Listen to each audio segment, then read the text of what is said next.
Why, hello. Hello. Welcome to a stream. I'm getting everything set up right now. Just getting everything pulled up here. Fred, I love you. I love you, Fred. You're definitely a good boy.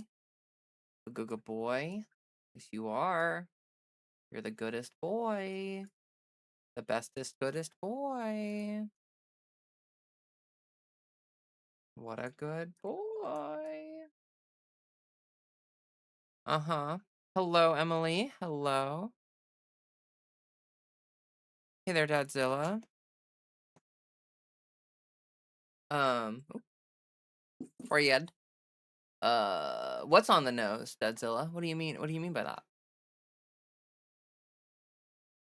What do you mean by that?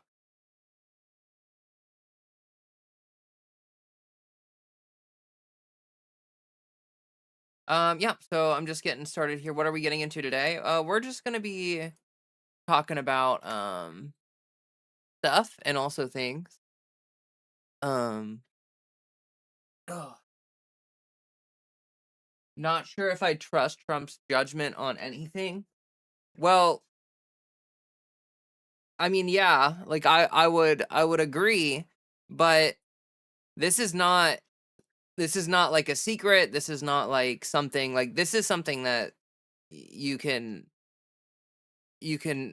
be pretty comfortable with, like look, if Trump said we are 4 weeks away from economic collapse, then that means that someone said that to him.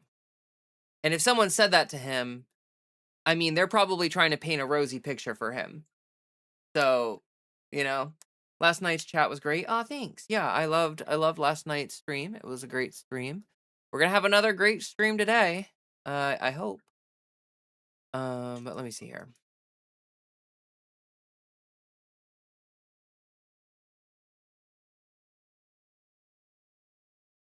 Let me find the video of it.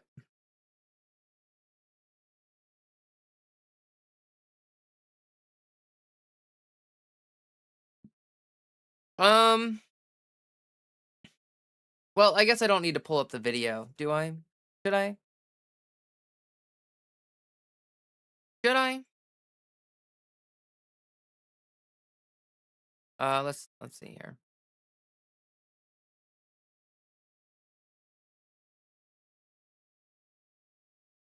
Okay. I think I found the video. Think I found the video. Let me put on some earphones here to earphones? That's a word. Let me pull up this video here. So tonight's stream is probably going to be a chill stream. I'm probably going to not go as long as I did last night. I have some stuff to do tonight, and just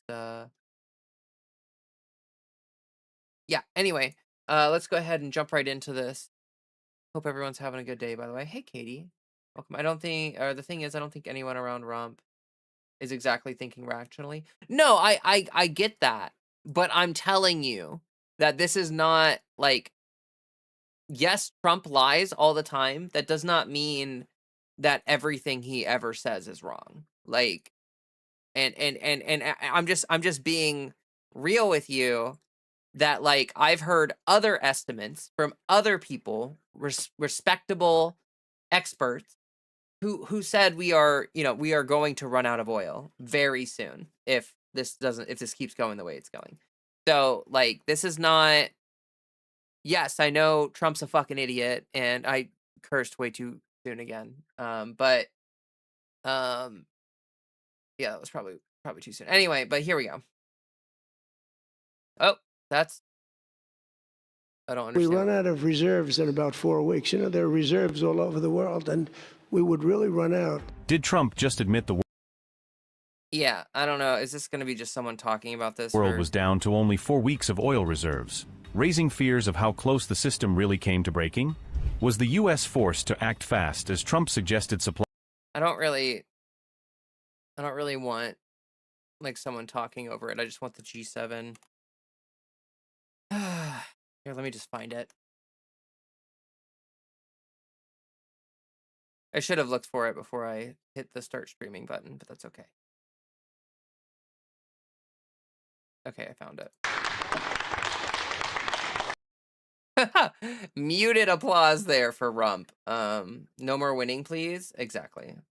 The reserves in Oklahoma are at Deadpool stage. Nice. Thank you very much. Oh, this is an hour-long speech. Jesus. Thank you. It's a lot of press. That's good. We had a great event. I'm gonna speed him up a little bit here. And I want to thank President Macron, Bridget, his really lovely wife, fantastic person, for welcoming us to France for an extremely successful G7 summit. I would say it's one of the most successful. Dollars down. They came to us and said, please, sir, keep dropping bombs on them. Please keep dropping bombs. The stupid people say that. But I'm thrilled to report, and by the way, those last 2 days were brutal. $200 million worth of bombs. And, you know, it is expensive too, by the way, aside from everything else. And they knew I was coming for a third night. We informed them we're coming for a third. But all I know is every time we talked about the possibility of peace, the stock market shot up like a rocket ship. It never went down. Oh my God, is he admitting, I'm sorry, is he admitting to market manipulation? Is that literally what that is? Didn't like it. The people, you know, the stock market is more brilliant Red Fire, Blue than Eyes. anybody there is, including the people on the stage, other than me, of course. Let's see. I don't know. What do you think, Scott? Is the stock market more brilliant than you? No, sir. Oh, that's a terrible statement. Oh my God. The past 2 days have provided a chance to discuss it. There are rockets flying over your head. Israel. But they didn't want to do that attack. They were all set. The night before the attack, they informed me they didn't want to do it. So I had to make a decision. I made the decision to do it.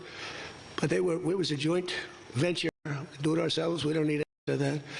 And they got a deal that was a road to POA. Places. You can see. And it's a member office, the Black Granite. I don't know exactly where he talks about this. It would be sick if someone like, I don't know, if someone like had the timestamp. And unlike I doubt it. Barack Hussein Obama, who produce nor procure a nuclear weapon, neither produce tomorrow, maybe the next day, a nuclear bomb at a very high level, not the highest. And unlike Barack Hussein Obama, non-nuclear issues such as who the hell's dropping all those bombs? It was. Now think of it. You know, they have 91 million people. People want me to bomb the bridges. What are across the Middle East? We're very close. He looks like he's about to fall asleep. Like, honestly, he looks like he's like struggling right now to speak. The gentleman that's here, I think anybody disrespected incredibly away from African, really coordinate and spend a lot of time coordinating. Run Mexico. I went to get that little sucker. But they asked me if I'd stay a little bit longer and go to Paris. They have to behave themselves. If they're not behaving, they get hit again. Better. Can you explain, though, what the difference is between giving Iran U.S. dollars and unfreezing U.S. dollars? Said in January of 2020, Iran never won a war, but never lost a negotiation. That wise man. Who said that?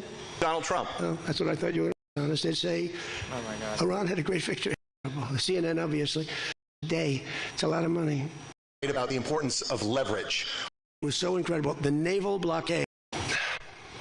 Two questions. If you could clarify something you said just a few minutes ago. One of the goals of Epic Fury going into it, you said was. Say it again. Speak up. Sorry. One of the goals of Epic Fury, you said going into it, was to destroy Iran's ballistic missiles and its capabilities to build more. Yeah. Why is it acceptable to you now that they keep some of that capability?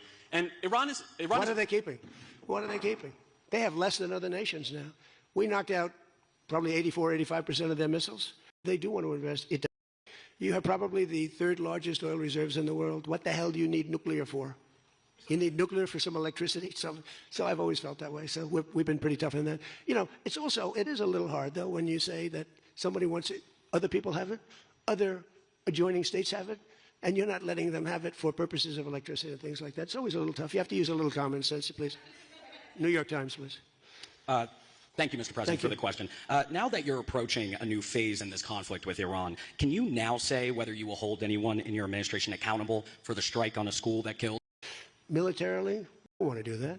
First of all, thank you for the Iran. I have no idea. I'm sorry. I feel stupid. I have no idea where it is in the speech. Like, I have no idea where he admitted that we are running out of fucking oil. But I did find that clip earlier. So let me just, I guess. Oops. Here, let me, he is not well. That's so true.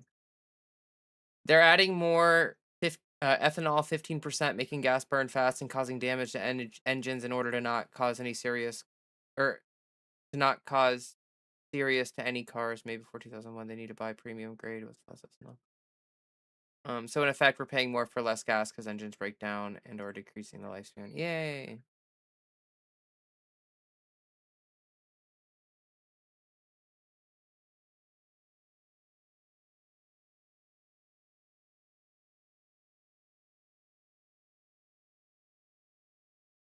All right, well, I guess here is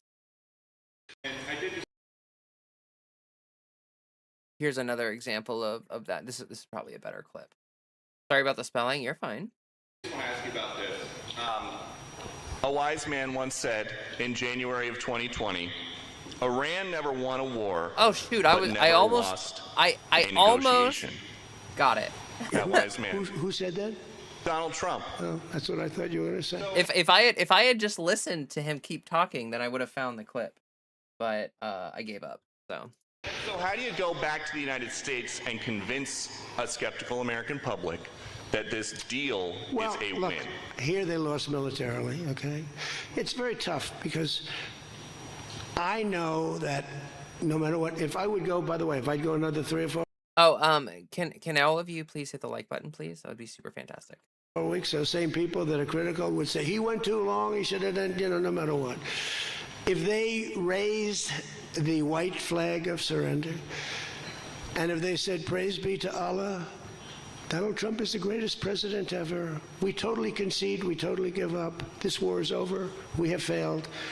The New York Times and CNN and a couple of others, they're not all that dishonest, they say, Iran had a great victory, okay? They practically do that. It's amazing. When we knocked out their last ship, they had 159 ships. When we knocked out the last ship, the Times refused to do a story on it. They said, why wouldn't you? They don't have a Navy, and you don't want to do a story on it. They don't have an Air Force. You don't want to do a story. We need a fair press. And that's why they're all doing so badly, because they lost. I don't know how to say your name. G Papagio? G Pajao? Anyway, are his deranged ramblings seemingly more deranged lately? Yes. I mean, honestly, Trump is so deteriorated. I mean, I've done this before, but literally you can do this on your own. Just go ahead and open up a speech from 2016 or 2020 or whatever and watch Trump speak, and then pull up this speech or any recent speech of his and watch him talk. And it's undeniable that he's his dementia is progressing. He's just getting older, more tired. Clearly being president is not a fantastic job for your health. So that's contributing to it as well. But I mean, his brain is soup. It's pudding. He's really really falling apart in front of our eyes. And it's crazy because of course Biden was going through some mental deterioration near the end of his term. And I think a lot of people, non-establishment leftists, were pretty honest and aware of that. Hey, yeah, he's definitely deteriorating. But the right does not, no one on the right is going to admit that Trump is just losing his fucking mind in front of our very eyes. No one's going to admit or talk about the fact that he's clearly got dementia, and he's clearly taking dementia drugs every week. He literally is constantly having that bruise on his hand, and that bruise is from injection medications. They're pumping him full of dementia medications every week. And that's just no one on the right is going to admit that. And honestly, it's kind of frustrating, but the establishment Democrats aren't even doing it anyway either. You don't see CNN or CBS or any of these MSNBC or anything. None of them are doing any coverage on the fact that his brain is turning to dog shit. Like he's literally it's so frustrating because like literally when Biden was in office, Fox News like 24/7 just Biden is demented, Biden is out of control, Biden is blah blah blah blah blah blah blah blah blah. And like of course, yeah, Biden had some issues. But like you could argue that Trump's derangement and dementia is like worse than Biden because Trump kind of he still makes a bunch of decisions and he's still doing all this shit. He's got us into this horrible war. And honestly, like like he's about to say, like here in 3 or 4 weeks, like we're fucked if we don't do something about this war. So badly because they lost credibility. When I win in a landslide and I had 93% bad press, they take good stories about me and make them bad. But the only reason that happened is because they have so little, the media has so little credibility that Welcome, Cosmic Protocol Band. Hello. Nice to see another progressive streamer. Hello. Welcome, welcome, welcome. They are scared the FCC will remove their license, like a bunch of losers. Yeah, I know, I get that. But like, it's just really frustrating the like, like right-wingers will go on their media and just literally lie and misinform and do all this shit. And they get away with it 100% of the time. Like there's no consequences for Fox News for like literally shoveling shit into the eyes and mouths of and ears of their viewers. But then, like people on the left are like terrified because like the right is willing to abuse their power to like try to remove it. It's so frustrating. The double standards are insane. Trump, we need to end this war that I started. Exactly. All we heard from right-wing media was Biden, Biden, Biden, and Bubkiss from the left-wing media. Yeah. They are willfully rotting their brains along with him. True. And also I love President Pudding. That's a great name. people voted for me. 93% of the stories on network, ABC is horrible. I think ABC is the worst. NBC is terrible. And CBS is terrible. The CNN, obviously. Is he gonna get to this eventually? Like where my God. And I never get good stories, no matter what I do. I could do the greatest thing. I won't get good stories on this. I'll get it from fair media. I'll get it from all over the world. They're writing good. But no matter what I do, I'm going to get bad press. I know that. Now, if I did the opposite, if I went out and continued to bomb them for another 4, just bomb the hell out of them, I'd get bad press on that. No, there's nothing I can do. But what this does is There's nothing I can do. Oh my God, dude. Yeah, because you got us into like a horrible situation. Shimmerglade says he's weaving. Yeah, he's doing the weave. Yeah, look at Rubio. Rubio does look like he absolutely hates his life.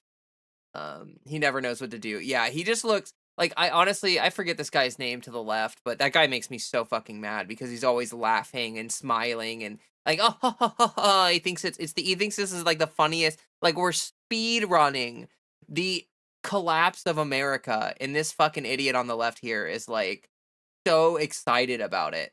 And then Marco Rubio is over here just like, why did I do anything that I did with my life?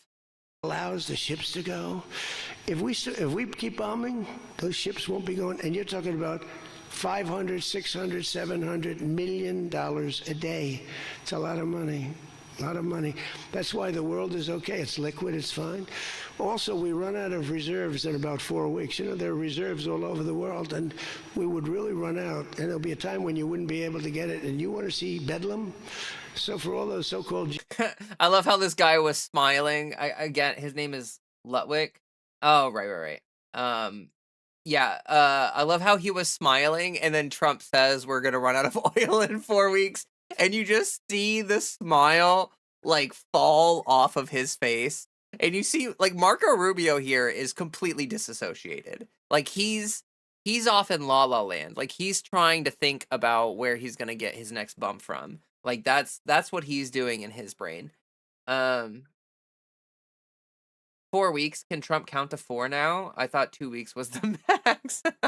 That's a really funny reference. Yeah, because Trump is always saying, "Oh, we're 2 weeks away from a healthcare plan or whatever." Hey, Sage, welcome. Geniuses that want to show me how smart they are. Ask them, why didn't they blow up General Soleimani? Ask that of the general and a couple of other people that I like very much, but boy, are they wrong. Go ahead. How about you? Thank you, Peter. I'd give you more, Peter, but people will say I like you too much. Wow. Anyway, yeah. So Trump just casually admitting there that like he started a war that is going to completely collapse the American economy in 4 weeks if nothing changes. Like, just normal stuff. Just nothing to see here. It's frustrating. Hello, Kitty. Welcome to YouTube. It's a lot of money. Oh yeah, Trump is the only president in history who gained 2 to 4 billion during his time in office. Yeah, no, for sure. Like, I mean, like Trump has really, um, like, there used to be standards and stuff about what presidents would do in office in terms of making money. I mean, like, it's like I don't know. It really says something that like um like Jimmy Carter like was kind of like the last president who was sort of like that, who was like, no, I'm gonna be like, I'm not gonna make a bunch of money in office. I'm gonna, what was it, like a peanut farm or whatever? He like sold his peanut farm or whatever. But he died, I believe, after Trump got elected the second time. Jimmy Carter died, and I think that's just like signaling the end of an era. Like we have entered the stage of late stage capitalism where there's no pretending about like any of that. Like it is literally just enrichment for the sake of enrichment. There's no shame about that or anything anymore. Just taking bribes publicly and yeah. Yeah. In the past they tried to hide the corruptions. Yeah, like in the past they made an effort, and like honestly, like uh it's just so out in the open now. Like it's really wild to think that like, like Watergate happened and like that was like one of the most like important things in American history. It was such a huge deal. Like Watergate was this massive scandal. And like Trump has like in order like in order of magnitude, Trump has done an insane amount of corruption. Like insane. And like none of it had any consequence. None of it was any consequence at all. Um I had to switch to press the like button. Well, thank you. That's so nice of you. Um like taking a $400 million plane from Qatar. Like, are you kidding me? Like, let's be real here. Like, unbelievably stupid. Unbelievably stupid. Maybe we should have had some backup sources of power, something not contingent on a finite resource like the wind or something. I know. I've talked about this before, but like, it is so insanely frustrating that like Trump increased our dependency on oil and gas like massively and cut green energy spending and cut all sorts of things that would have been extremely helpful for this exact situation. And then he speed runs the collapse of the oil industry. Like make your country dependent on a resource that you're going to completely uh like destroy the supply chain for. Like so incredibly stupid. Like honestly, like and this is part of the reason why China's going to be set up for success in the future because they've been investing in this stuff for longer and more consistently than we have. And so they're like kind of ready for this kind of switch over to green energy being the dominant energy, which has been happening. Like this has been like the trajectory has been clear for a really long time with green energy. Like for a long time, green energy was more expensive than oil and gas, and it was kind of an issue, and blah, blah, blah, blah, blah. Well, the technology has gotten better, and the technology has reached a point where actually renewable energy is cheaper than oil and gas. And this is just making like this war is just making that worse. It's just widening the gap. And so, like, if we had invested in green energy, you know, maybe we wouldn't be in such dire straits right now. But yeah. Illustrated reviewer, hi, is your makeup supposed to be runny gorgeous? I just joined the stream. Does my makeup look runny? Do my wings look that dog shit that it looks like I just, like, my makeup's running? Because I really hope that it doesn't look like dog shit. I've been doing this thing with my eyes where, like, I will spend about 5 to 10 minutes drawing on my wings, and if I hit the end of those 5 to 10 minutes, if I don't, like, I have to make a decision where it's like, either I accept how my wings look right now, or I just erase them completely and move on with my life. Because I kept doing this thing with wings where I would go to draw my wings and I would screw one up, and, like, you know, it's really hard to get them perfect. Like, it's basically impossible to get the wings perfect. And it yeah, like, it just really, like, you know, like, instead of sitting there for 30 minutes obsessing and obsessing and obsessing and freaking out about it, it's like, whatever, I'm just gonna do the best I can. And if in 5 to 10 minutes I can't get it right, then I just erase it. Now I am doing puppy liner. Like, I only really do puppy liner. I don't do cat liner, which is maybe why it looks to that person like it's running, because the wings are down instead of up. But I did that on purpose because normal cat liner looks really bad on my eyes. Like, when I do cat wings, cat liner, you know, where it goes up, it looks really bad.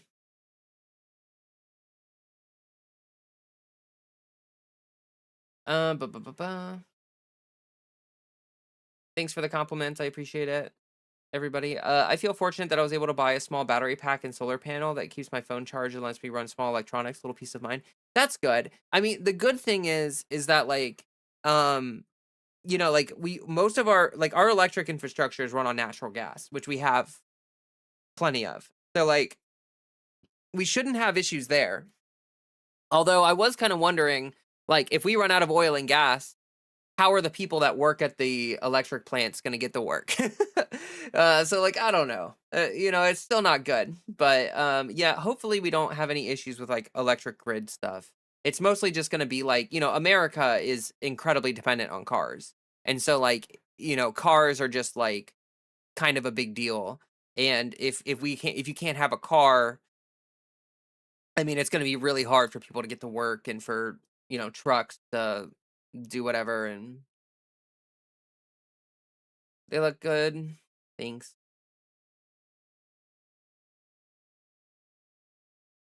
Your makeup is fine. I think they were just being silly. Oh, okay. Thanks. Well, if we ran out of gas, I guess my boots were made for walking. I mean, I guess. I personally I have a little personal electric vehicle. I have an electric unicycle, which I know sounds like the most ridiculous thing in the entire world, but honestly, incredibly good. Like, on a single charge, I can get like 60 to 80 miles out of it, and I can go pretty quick on that thing. So, like, I could just ride my electric unicycle, and like, honestly, if we run out of oil and gas, I would actually be more inclined to ride my electric unicycle, because, like, where I live, there's, like, no bike lines? There's no bike lanes. The roads are, like, there's no sidewalks. There's no shoulder. Like, it's literally, like, just dog shit, right? And so, like, normally I'm kind of scared to take my unicycle on a road because, like, I can keep up with traffic, but, like, it's just, like, scary, right? When there's cars on the road, like, it just freaks me out. But if no one has gas and they can't drive their cars, then there's no one to hit me. So then I would feel a lot better about it. Electric unicycle? Yeah. Do y'all not know? Y'all don't know what an electric unicycle is? I'm guessing. I mean, they've been around for a little over 10 years. But most people aren't really aware of them.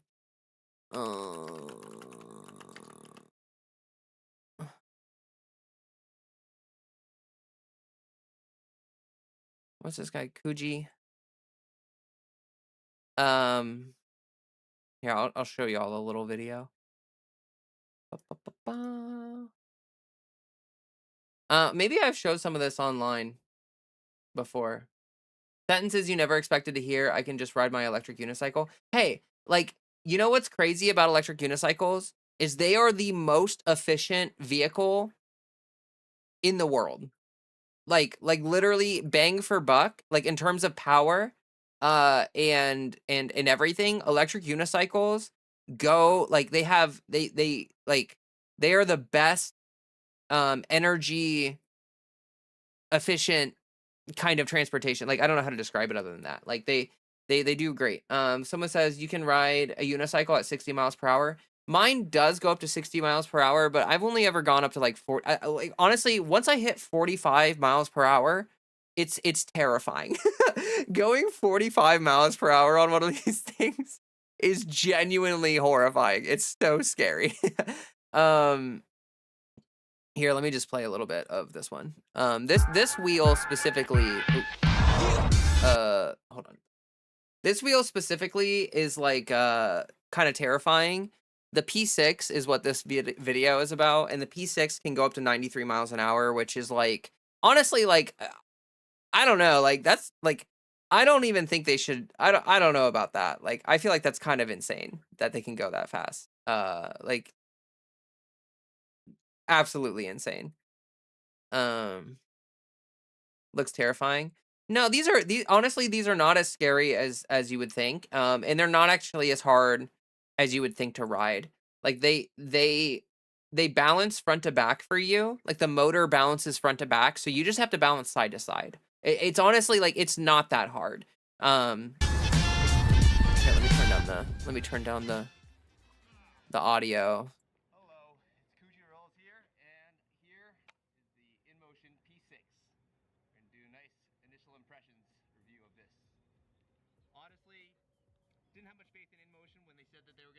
I know everyone says they're scary, and like they are scary at first, but I'm telling you, like, they're like, once you get used to riding it, it's like, it's actually not that bad. And I also wear like full safety gear when I'm riding. Like, I don't screw around with it. I am the crumple zone. Yeah, okay. So like the thing that is scary about electric unicycles is that if you come off of it, like, you know, like if you have a bike, there's like handles and wheels and stuff, like two wheels and handles. So like if you crash, you know, like you can like hold on to it or let go of it or whatever. But like with the unicycle, if you crash, you're coming off of it. So which is why you have to wear like, you know, you have to wear like actual safety gear. But motorcycle, how do you even? I don't like motorcycles.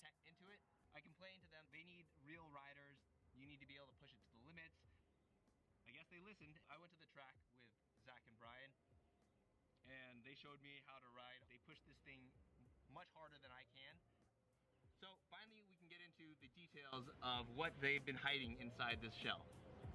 Inside here, There's no oh shit bar. Exactly. 235 volts, 4,200 watt hour.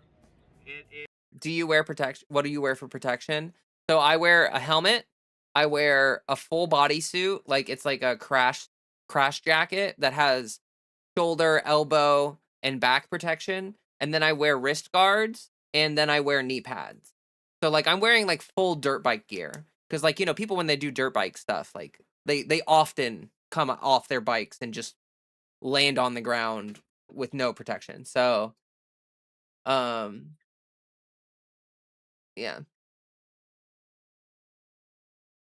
You couldn't pay me enough to go 90 on something like that. No, and honestly, I'm being real. Like, I would never go 90 miles an hour on this. Like, that's like, I think the good thing about the fact that it's so fast is that there's absolutely no way to overpower the motor. Like, you can lean as hard as you want on this, and it's just impossible to like overpower it. But you know, like I said, the fastest I've ever gone on mine is like 45 miles an hour. And I'm not doing that for like, I'm not doing that down like a road for long stints. Like, I'm just like, I'll hit 45 miles an hour and look down and be like, oh my God, oh my God, oh my God. And then I'll start slowing down. We've seen in any wheel and It looks very intense, like something out of a cyberpunk dystopia. Honestly, it's like I would say this is out of like a utopia. This stuff is awesome. I think this tech is really cool. And like the cool thing about these is that like you can take these, like you can ride them really slow. Like I can ride at like 3 miles an hour. I can ride at walking speed. So like it's very versatile. You can go on road, off road. You know, you can ride in pedestrian stuff, you can ride on roads, you can ride wherever, and it's just so amazing. Spins this 20 by 3-inch tire faster than any other wheel has ever done. InMotion has been pushing that this thing goes up to 200 kilometers if you ride at 20 or less. I've gone faster on this wheel than any other wheel. I think it's mainly due to the 20 by 3-inch tire, which I love. It's always been my favorite size. I find the 22-inch tires a little bit too big and too much inertia. For me, I think this tire feels pretty good. This is an 80/90. You might be able to put in a bigger tire. I think you could probably put a 90/90 in there. But yeah, they're cool. I really like these. I won't even get on a motorcycle after losing 2 friends to them. I'm really sorry to hear that, by the way. I can't even imagine a unicycle on the streets. I can't trust the average driver next to me to see in my car, let alone a uni. Yeah, and that's like honestly, that's why I don't ride mine on the street where I live, is because I'm scared of cars. Like I take like there's a lot of bike lanes where I live, or not bike lanes, Jesus Christ. There's a lot of bike trails where I live. So I primarily ride mine on bike trails. Like I'll just like go do 40 miles on a bike trail. And that's great. It's perfect. It's amazing. And honestly, like I don't even need to take streets because the bike trails in Ohio kind of connect everything together. Like I can literally travel to an entirely different city on my unicycle, and I do sometimes. Sometimes I'll start where I live and I'll ride like 30 or 40 miles to a different city and have dinner or something and then ride back. But I don't take mine on the street specifically because like I said, there's no bike lanes, there's nothing, right? And like motorcycles are already dangerous. Like this is also kind of dangerous in terms of like, you know, cars not noticing where you are. But like you know, yeah. Today I skated to the post office on the road because the sidewalks had big cracks that would put me on the ground. Shit is harrowing. Yeah, that's scary. That's really scary. And honestly, like, yeah, that sounds rough. I like a good car. It's like taking a ride on your couch. Yeah, I get it. One of the things I like I about get this it. design more than any other wheel, except for maybe Let me, it feels pretty damn good. It is smooth, it handles nicely, it doesn't feel very heavy. Now, these days, these wheels are getting more and more powerful. It's extremely hard to overpower these wheels. I haven't been able to brake hard enough to cause the pedals to dip. I haven't been able to accelerate hard enough to get the pedals to dip. This thing is beyond my capability right now. I That's so wild. 60 video earlier. So let's see, 0 to 60 in like, oh wait, 6 seconds. Okay. Kilometers per hour. I forgot. That wow was not because of how fast it was. It was because I made it beep. At high speeds and high acceleration, this is where the wheel starts to come alive. I'm hoping someday I will be able to reach glorious 93 miles per hour. Oh my god, Kuji is so insane. Like I would never try to hit the max speed on that thing. Anyway, apparently mono-wheel bikes and vehicles with a single huge wheel encompassing the driver are actually a thing and have been experimented for over a century. I've seen stuff about those mono-wheel bikes and stuff, but as far as I'm aware, like those kind of suck. Like the technology is like not very good for them, to be honest. But anyway, yeah, so the whole point of that is that like, you know, if everyone's unable to use their cars, then that gives me like, you know, the road to by myself. Like I won't need to worry about getting hit by a car if people can't drive their cars because there's no gas. So then I'll just ride my unicycle everywhere. It'll be great. Let me get my link tree pulled up here. And share that in chat. If everyone wouldn't mind hitting that like button on YouTube, that would be so fantastic. It'd be lovely. It'd be amazing. It'd be stupendous. Hello, Ella. Good to see you. Good to see you. Um, but yeah, I saw earlier Dadzilla was saying that like an e-bike is a very big consideration for them, in terms of like, you know, trying to get through the future. Like an e-bike is something they're thinking about getting. And yeah, I would definitely recommend, like, if anyone it lives in an area where it kind of works for you, like an e-bike or a scooter or a unicycle, electric unicycle, like one of those is probably going to serve you extremely well. And I would say that it's a worthwhile investment, with the current state of things. And also, like, I think personal electric vehicles are just really cool anyway. Like, I think they're just like super fun. Like, if you guys haven't tried e-bikes or haven't tried any of that kind of stuff, it's really fun. Like, it's really good stuff. Like, I love riding on bike trails. Riding on bike trails is like one of my favorite, um, you know, like leisure activities or whatever. It's just it's so exciting. It's like it's really nice. Like you're in nature, you know, like on a bike trail, you're like, you know, you're really close to nature. You're not like on a road where there's just cars all over the place. It's people riding bikes, people walking, and a lot of trees and a lot of nice stuff like that. Oh, Ella, thank you for popping over to YouTube to drop the like. That's really nice of you. Super cute outfit. Thank you. Love that. My e-bike rocks. If you get super light one, you can take it on the bus with you. Yeah, exactly. I wouldn't mind an e-bike in the future for accessibility. A regular bicycle would be a lot on me these days. Yeah, yeah. I think electric bikes are a fantastic investment for anyone. Like if you live in an area, like honestly, like okay, if I lived in a really like if I lived downtown in a really big city, I would maybe not sell my car. I would probably sell my car and I would like literally just ride my unicycle everywhere because like I've seen like there's a lot of people in New York that ride electric unicycles and ride e-bikes and stuff like that. And like you don't get stuck in traffic. Like if you ride a car or if you drive a car in New York, it's gonna take you like to go 2 miles, it's gonna take you like 40 minutes, right? Like you're just gonna get stuck in traffic. But like on an electric unicycle, I could probably cross New York like super fast. Like I could go miles and miles and miles and miles while all the cars are still stuck in traffic. So like and honestly, like I go to Chicago pretty frequently and I have brought my electric unicycle to Chicago with me and that shit is awesome. Riding around Chicago on my electric unicycle is like one of the coolest like it's cool in terms of like you get to like just go around Chicago and see the sights. Like and that's another thing that I really like about it. Like in a car, you're kind of removed from the environment, right? Like in a car, you're in a cabin, you're like hermetically sealed inside this cabin, you're removed from the environment. And it's like being in a little box, right? But like for me, being on an electric unicycle puts me in the world, right? Like I get to just like I get to like soak in the sights and soak in the experiences around me. And I really love it. Ugh. The cars are an added fear factor. The pavement would be the enemy on that death trap. No, like Emily, like I'm being serious. I've crashed going 30 miles an hour on my unicycle, and I did not feel it because I wear safety gear.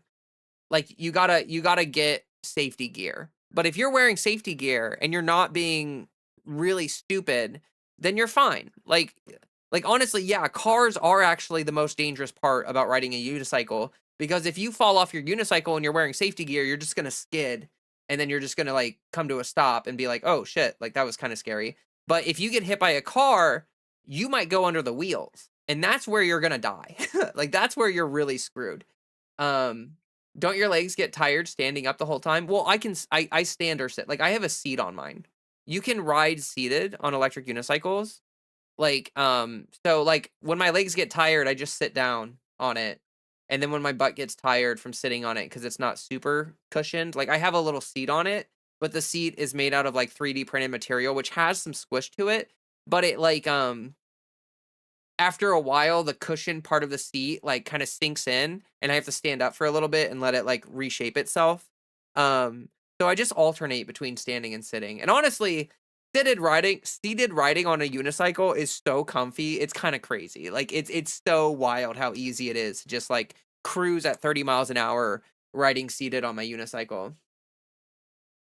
I really want to live in a good city for stuff like this. Trying to get a Portuguese citizenship for by decent right now, so I can probably leave for the Europe and the yeah. There are some countries and stuff where like scooters and mopeds and e-bikes and stuff like that are really popular and like honestly more popular than cars. And I feel like that's great. I love to see it. I love to see it. Um, Weirdly, I prefer walking, partly because I like taking pictures for natural stuff. Oh, no, yeah, cool. That's awesome. And I mean, I love taking pictures too. And like that's the great thing about my unicycle is my hands are free. So I can just like take my phone out and if I see a pretty like flower or something, I can just stop and take a picture of it. Or like sometimes I have a camera, sometimes I'll bring my camera with me and I'll just have it and I'll just pull it out and take pictures. I have to go back to work. Love y'all. Oh, I'll see you, Bookworm. It's good to see you around. Hope to have you back in chat sometime, and hope you have a good time at work.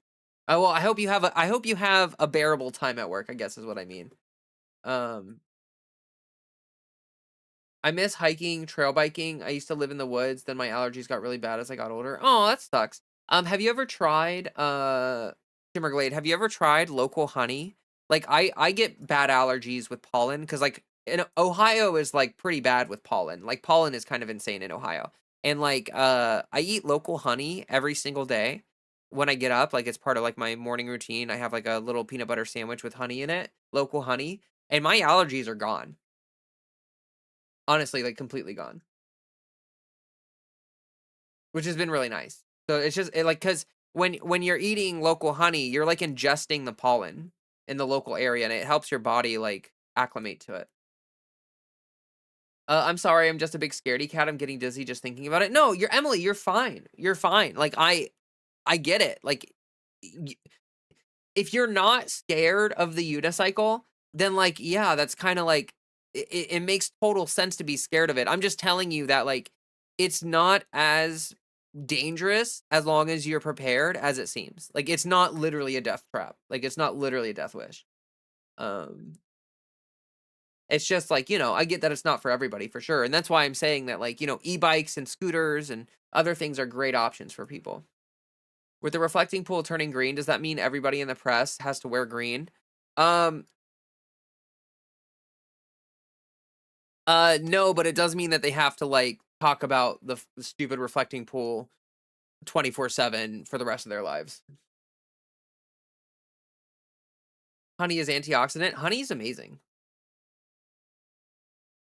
I have. It kind of works, but it's not just pollen. I get rash from grass. Oh, okay. Literally can't touch grass. Oh, I'm sorry. Well, you could walk on like a trail or something, but yeah, if your allergies really bother you, then that does suck. Illustrated reviewer, you got to go back to work too. Have a good chat, everyone. Oh, okay. Well, you know what? Have a great one, illustrated reviewer. Illustrated reviewer. I hope you have a great one. Hope to see you back sometime soon. I feel like standing on a powered unicycle would feel like playing Quake or some other movement-oriented first-person game. Yes, actually, Brutus, I'm not gonna lie. That is like one of my favorite things about the electric unicycle. It feels like a superpower. When I'm riding around on my electric unicycle, it feels like I have some kind of like crazy movement speed buff. Cause you you're just standing on it, right? Like it doesn't feel like you're riding a it does feel like you're riding a vehicle, but it doesn't feel like you're riding a vehicle at the same time. It kind of feels like you're just like flying or it feels like flying is the only way I could describe it. The reflecting pool being green means people have to argue green is technically kind of like blue to protect Trump's feelings. Yeah, no, it's because they posted that stupid photo, like the what is it? The Interior Design Department of Interior Design or whatever posted like a photo of the reflecting pool, but it's like from an angle where it's just reflecting the sky, and they're like, "Look, it's blue," and it's like it's like that's the sky. Like that is literally the reflection of the sky. It's not the water being blue. It's absolutely wild. I adore you and you always look great. Oh, thank you for the $5. Thank you so much. I really appreciate that. I just picked up my car from the mechanic today and I needed a lot of work on my car and unfortunately it was like so expensive. I just threw it on my credit card and I'm just gonna like pay it off like $100 at a time or something because I'm so not able to afford all that. I'm really glad that they increased my limit on my credit card because holy shit. Yeah, it was kind of it was pricey. It was a lot. Kind of sucked, honestly. Um, the reflecting pool AI fiasco is so dumb that Trumpers believe it. What do you mean with AI? What specifically? I haven't heard anything about AI with the reflecting pool. Although I have seen that they are arresting a lot of people. Like I have seen that they're literally just like arresting people left and right for like getting too close, for like looking at the pool wrong, basically. Like you'll be standing there by the reflecting pool and some National Park Service guy comes up to you and is like, I saw you staring funnily at the reflecting pool. You gave it a weird look, and then like 12 National Guard guys come over and they start interrogating you, and then they like slap some cuffs on you and blast Descent into Cerberon while on it. I don't know that song, but is that like a metal song or something? I do love listening to music while I ride mine. I've been needlessly arguing about colors with people lately. Wow. They had a thing where Trump was like, look how good it looks now versus when Obama was president. It was AI BS and made it look bad when Obama was in office. Oh, I see. Okay. Totally normal thing to do in a supposed democracy. Right. Exactly. Exactly. Um, let's see here. If it wasn't so dangerous, paintball and electric unicycles would be actually kind of fun. Yeah, that does sound horribly dangerous. It's from Quake 2. You listen to it while doing high intensity training. That sounds cool. Um, they had I already read that. Okay.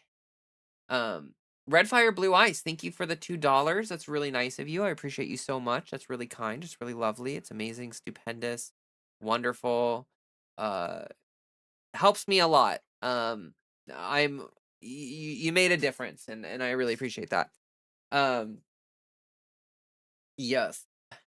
So, um, yeah. So, like I don't know what to do about this, like Iran war stuff. Like it really does. Like it feels like the last round of negotiations were like the best shot that we had at a peace deal, and it fell through. And so it's like I don't know, guys. I think that I think we might be in trouble here. Like I think like honestly, and it would make sense. Like if you're Iran, right? Like it totally makes sense that you're going to like try to inflict actual harm to America. Like if this war ends and America gets out completely like scot free, just like no issues whatsoever, that's not really great because like America has to learn a valuable lesson here, which is that you can't fuck with Iran in terms of if you want like oil and gas, like you can't do that. And they're not allowed to have nukes. So like this is their only way of retaliating against America. And so like Iran is incentivized to keep this going long enough to cause some serious harm to the American economy. Like they're incentivized to do that because then it's going to create an incentive structure where, America is like, "Oh shit, we can't do this because we're going to destroy everything." Um we had Iran toothless a decade ago. No, I get that. And I agree. I agree that like we were in a good place with them before Trump came in and kind of fucked it all up. But that's the unfortunate reality is that like we have hit a regressed point with negotiations with them and stuff like that. And unfortunately, yeah, it's just gonna stay that way. Ella, thank you so much for the $5. Oh my gosh, thank you. I really appreciate that. Love you and you sticking up for us, dolls. Aw, of course. No, of course. I mean, you know, it's important to me. Like being trans, it's like y'all are a part of my community. And like I really think that we deserve to just be able to live our lives without having to like worry about stuff like that. So of course, of course, of course, of course. Brutus, oh my gosh. Thank you so much for the $10. About to leave. Hope you grow. Good luck. Thank you. I really appreciate that. I hope to see you back sometime. And enjoy the rest of your evening or whatever else you got going on. Thanks for chatting and contributing and stuff like that. I appreciate it very much. Yeah. Exactly. Iran was not a threat. Yeah, exactly. And now to have a nuclear weapons program. Yeah, right. So like, yeah, they were not a threat. They were think negotiations were good and like it was all fine and dandy, but Trump went and kind of fucked everything up. And so like we are going to reap what we have sown. Awesome said the chickens must come home to roost. And like that's so true. Like that is absolutely true. I'm a cisgender caveman. I just believe in freedom and I don't give authoritarians an inch. Hey, well, you know what? I really appreciate that. I wouldn't call you a caveman or anything or whatever, but like, you know what? Like, I really appreciate your support and the good vibes. You know, that's awesome. Good for you. Thank you for that. Shimmerglade, thank you so much for the $5. Holy shit, guys. Thank you. Um, Seriously, this is like really helpful because I'm like, I like went to pick up my car today and I was like, holy mother of God, what have I done? Like I started traveling a lot last year again, right? And so like, um, you know, just like it's gonna put some wear and tear on my car. And the unfortunate reality of that is that it costs money to do things. And it's like, damn. Uh Love ya, Leah, your sisters stick together. Yes. Exactly. Yeah, I mean we have to stick together, right? Like the world isn't really giving us much of a choice in the matter. Like we either stick together or we completely like fall apart or something. I don't really know. Organizing is important like for leftists in general. Like I really think that grassroots organizing and trying to build up from stuff like that is very important. But at the same time, like you know, like the trans community, if you're part of the queer trans community, if you're part of the LGBTQ community, um that stuff is like doubly important. It's like really important. I'm always encouraging people to like go find ways to get connected with your community. Like find a local support group, find anything. Like get involved with DSA or whatever other group, leftist group you can find and just get involved because once you build support networks and you get people around you that care and that you want people to survive and want us to like have rights and stuff, it makes things a lot easier. United we stand, divided we fall. We win together or we die alone. Exactly. Exactly. I mean, that's all very true. Speaking of organizing, progressive candidates are doing well. Yeah, so we can talk a little bit about New York and how things went there last night because I mean, honestly, that was a pretty hopeful moment, and I think that it bodes well for things. Now, of course, New York is kind of like a microcosm, right? Like it's not necessarily true that what happened with the New York primaries and stuff, it's not necessarily true that that stuff from last night is going to carry over into national politics, but it does really say something about like the fact that like you get someone like Mamdani in office, someone who's like like a good leftist, someone who like cares about good policy, and, you know, like he got some stuff done. He earned some political capital. So Mamdani has the respect of people in New York by and large. Like he's done a lot of really good things and it's kind of undeniable when the government makes your life better, you kind of like it changes your opinions about things. Like maybe people were a little nervous about Mamdani coming into office, but he's pretty much only done good things. And so it's build up that political capital, and then when other people are running, you know, like we had all of these primaries and stuff last night in New York. When all these other people are running, your endorsement starts to mean something because people see that you endorse this person, and they're like, oh well, if the guy who's doing good things endorses this person, then this person is probably gonna do good things, and it worked. Like it worked. Like I think it was every single person that Mamdani endorsed got elected, right? Or, like, won the primary? Here, let me check.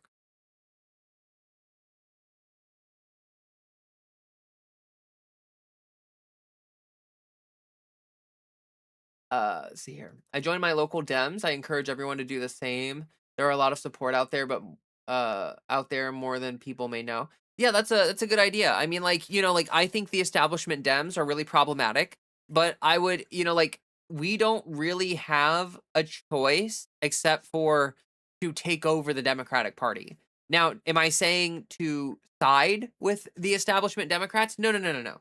But what I'm saying is that like want if you want there to be a leftist coalition that actually has power in this country, the only way that we're going to be able to do that, the only way that we can achieve that is by basically taking over the Democratic Party. Because like what's the other avenue, right? Like a third party? Like third parties just do not work in this country, unfortunately. Like it's just the sad reality of what we're dealing with. And that's partially why the establishment corporate Democrats have had such a hold on power for a long time. You know what I mean? Like they've had such an incredible hold on power. But like we don't need that to be the case. Like we don't need to let them continue to control the Democratic Party forever. Like we can do some organizing and get people elected. Like for instance, we had a lot of candidates in New York who won their primaries and stuff, and that's great for the Democratic Party because it makes it improves the ratio of shitty moderate corporate establishment Dems to like actual progressives. You know what I mean? Um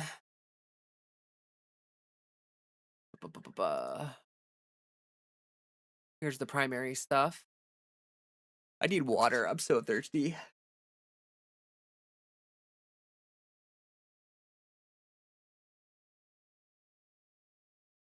For years, I voted and supported them only to be utterly disappointed. Yeah, no, and I totally agree with you. Like, I think that the Democrats have let us down, and they suck. And like, we have to do something about that. We need to get rid of Schumer. We need to get rid of Hakeem Jeffries. We need to get rid of Nancy Pelosi. We need to get rid of all these people, and we got to fill in their seats with good people. Like, look, if we just leave the Democratic Party completely alone, then like that's not necessarily good. Like that's going to cause problems. Like the establishment Dems will continue to just hold power over us in that party. Like we have to replace these people. We have to get them out of office and get good people into office. And unfortunately, that's a long process. And like I'm kind of thinking that in 2020, here in the midterms, right, that are coming up, we are hopefully going to get a lot of good people in. Like, hopefully, we're going to get a lot of like DSA, actual progressive leftists, whatever, into office. I would love that. That would be amazing. But is it going to be enough to shift the power dynamics in the Democratic Party? I'm very doubtful about that. Like, honestly, it's going to take a lot of people getting in to do that.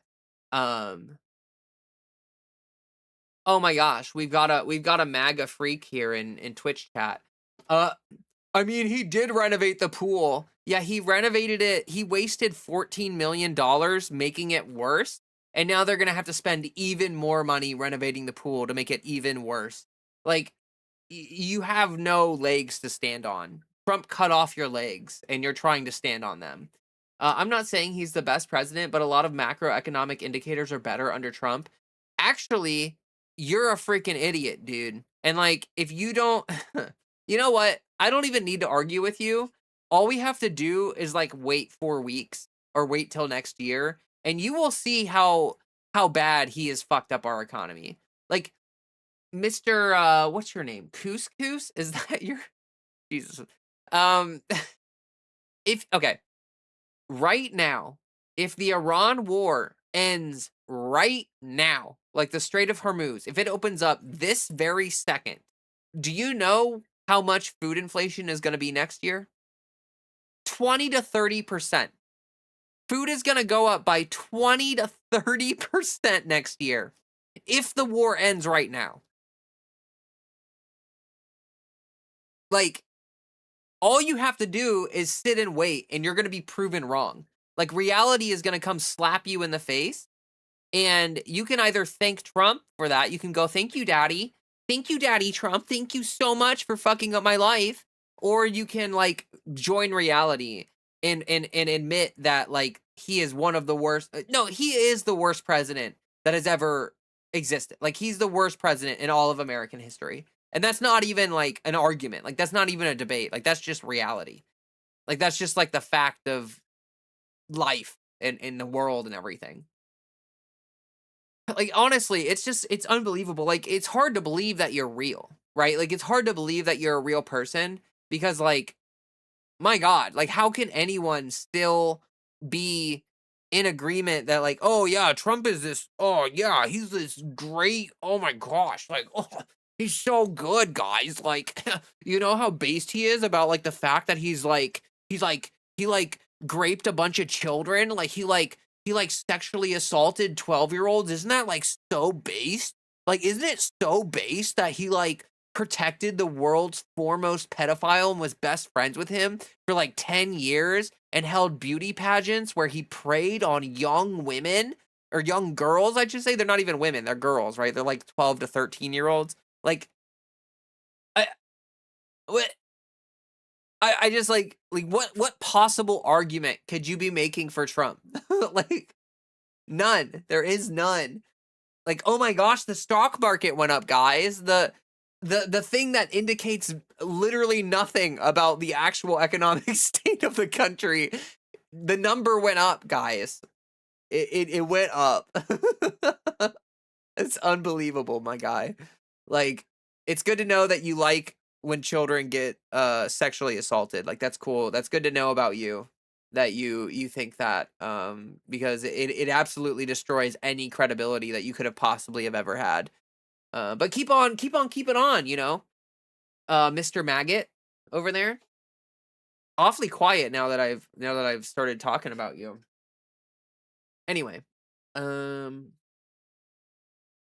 MAGA supporters are all dumb manlets, you know? True. DSA needs to start going for governor and AG spots way more. I agree. I think they should ramp up things. Like, I'm not gonna lie.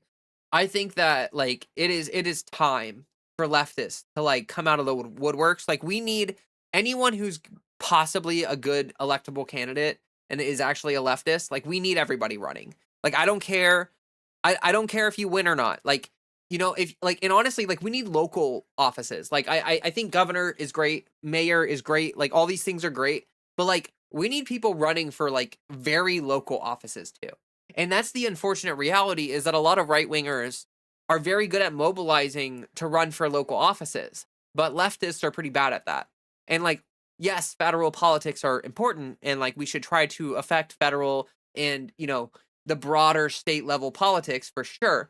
But I think also it's incredibly important that we get people in to actual like local, like county offices and stuff like that. Like, that stuff will make a difference and it will be helpful.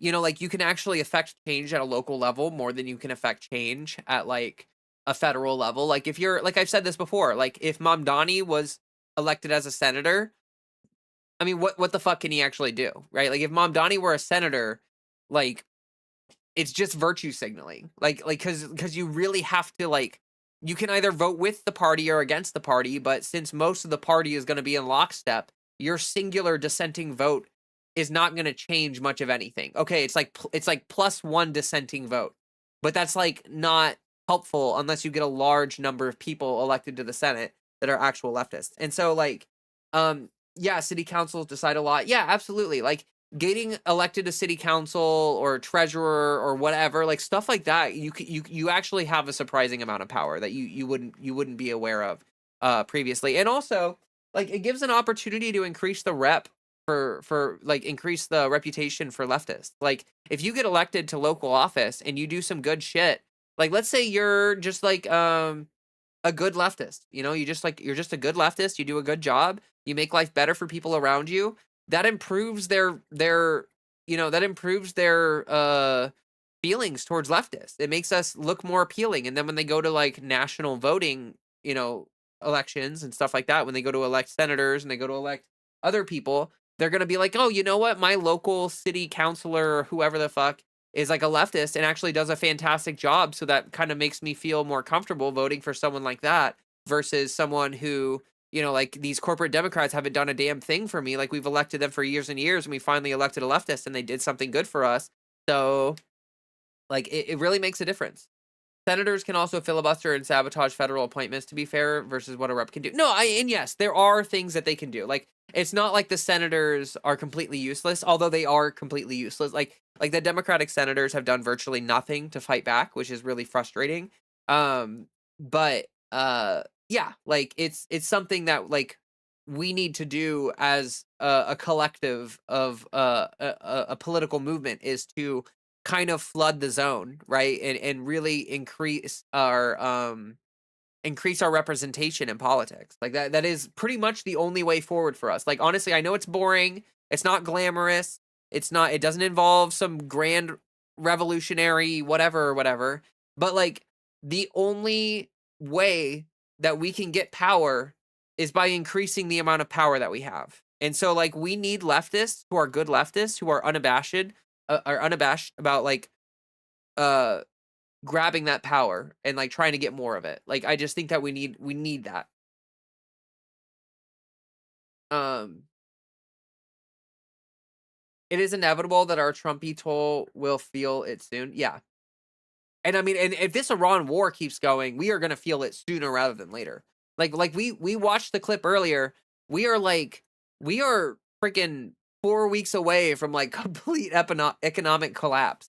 Like if we run out of oil and gas, like guys, I mean like if we run out of oil and gas, there is no doubting the fact that like people are going to flip the fuck out. Like the Republican credibility, if that happens, is through the floor.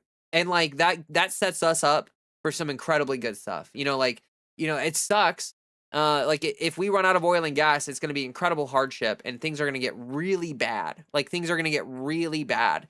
But because things are going to get really bad, and it's obviously Trump's fault, like it's like definitely Trump's fault. There's no way they can blame it Obama. There's no way they can blame it on Biden.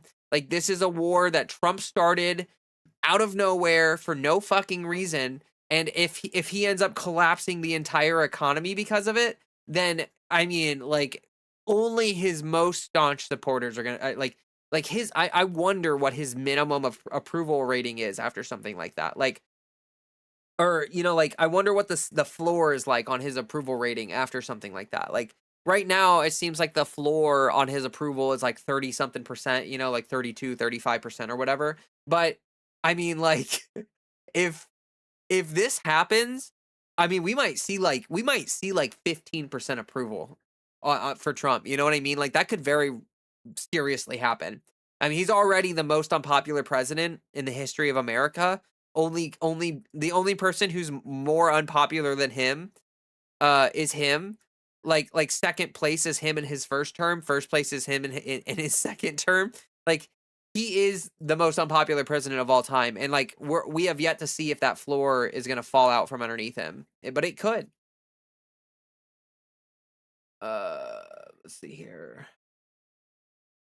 You can challenge the establishment without money even. It takes maximum effort, but it can be done. Yeah, Grace, thank you for saying that. Like, I think that you're in a good position to talk about that. I mean, like, you and your team have been effectively able to push Amy Klobuchar to the left. Like you and your team have been able to affect change where you live. And like, like regardless of what happens during the actual election, like between, the candidates, like the fact that you have run a good campaign and affected change in that way by pushing Amy to the left is already valuable. Like in a way you've already won. And that's what I mean about people like leftists needing to run.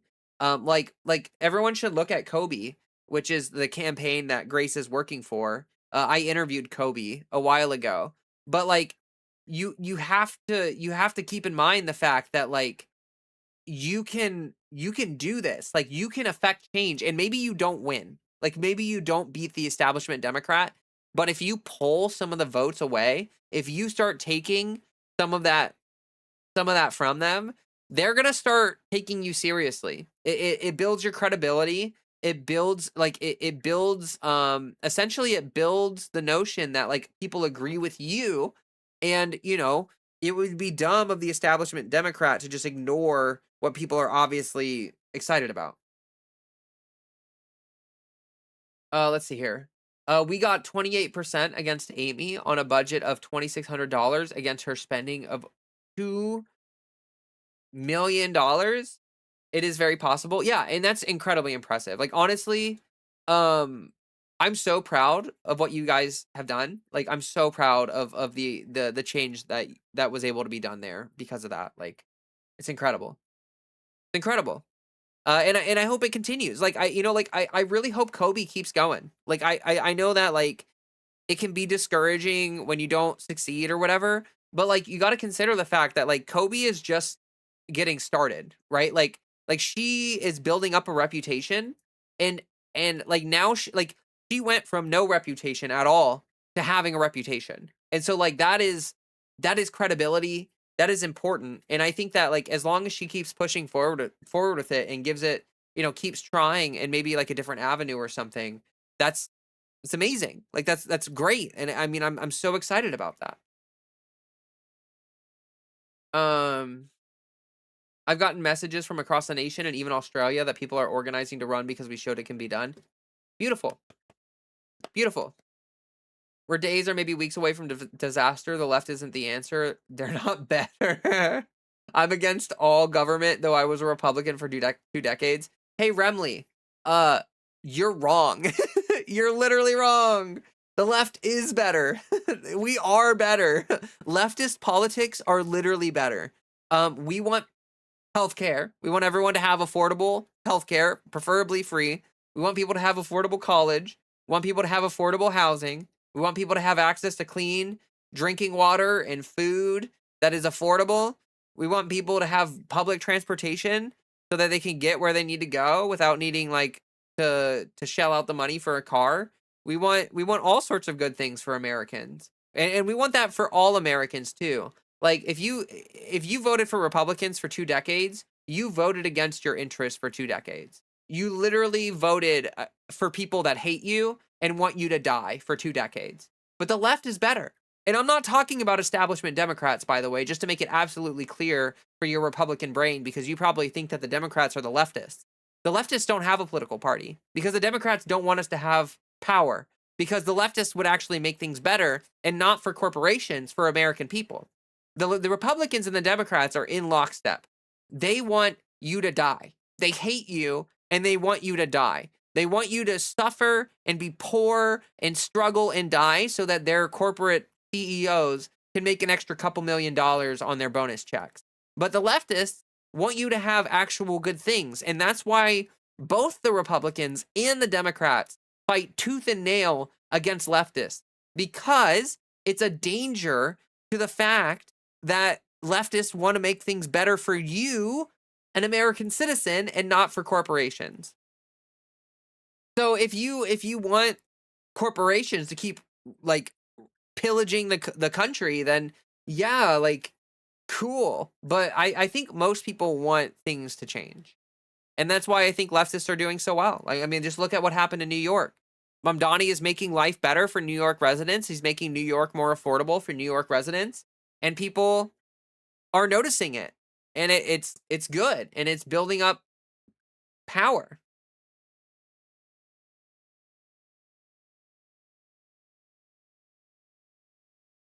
I love the meme, American politics, free puppies versus diarrhea forever.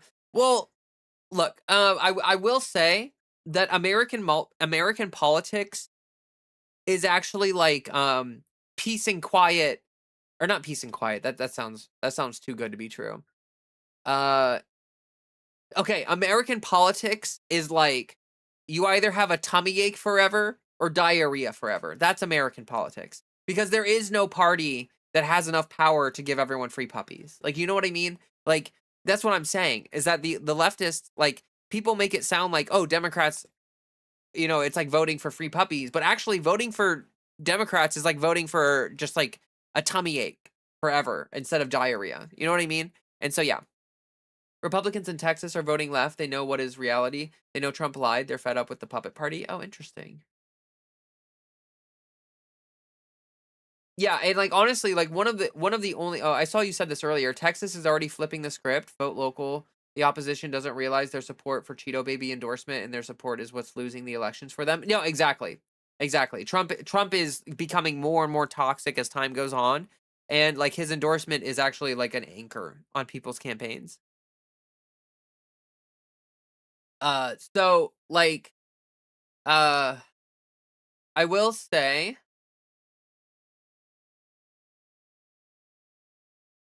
um what was I going to say? I don't even remember what I was going to say, honestly. But let me see here. GOP thinks free healthcare means no one gets paid. Exactly. They think it's yeah. That is the lie being sold. Uh Workplaces are more authoritarian than the government and your rent is higher than your taxes. Yeah. I mean, that's definitely true. Landlords and workplaces are definitely like authoritarian in a very strong sense. I mean, more than the government, but that doesn't make it any better that the government is also authoritarian. You know what I mean? Like it's not like, oh, the landlords are worse. So that's actually better somehow that the government is not as bad as that. Like, you know what I mean? If you ain't a lefty but you don't like government, then go live alone in the woods because we are already ANCAP adjacent and now it sucks ass. Yeah, like if you yeah, I would agree with that. It also matters to keep putting logic and reason out there and chipping away at the religious lies that hold MAGA hostage. Yeah, like I would agree with that. Like I think MAGA is a cult. Unfortunately, like I don't know, deprogramming people from a cult is incredibly difficult and really challenging, and it's gonna take a lot of like I've said this a couple times on stream lately, and I don't know how people feel about this, but I'm just gonna keep saying it. I think we need re-education camps. Like I straight up think we need MAGA deprogramming camps. Like we need to be able to send people to a nice little place where they have a comfy little bed and they have mental health professionals that can help them reacclimate to society because like MAGA is so brainwashed. I mean they literally are a cult. Like it literally is a cult. And so like but we've never dealt with like cults at this level. You know what I mean?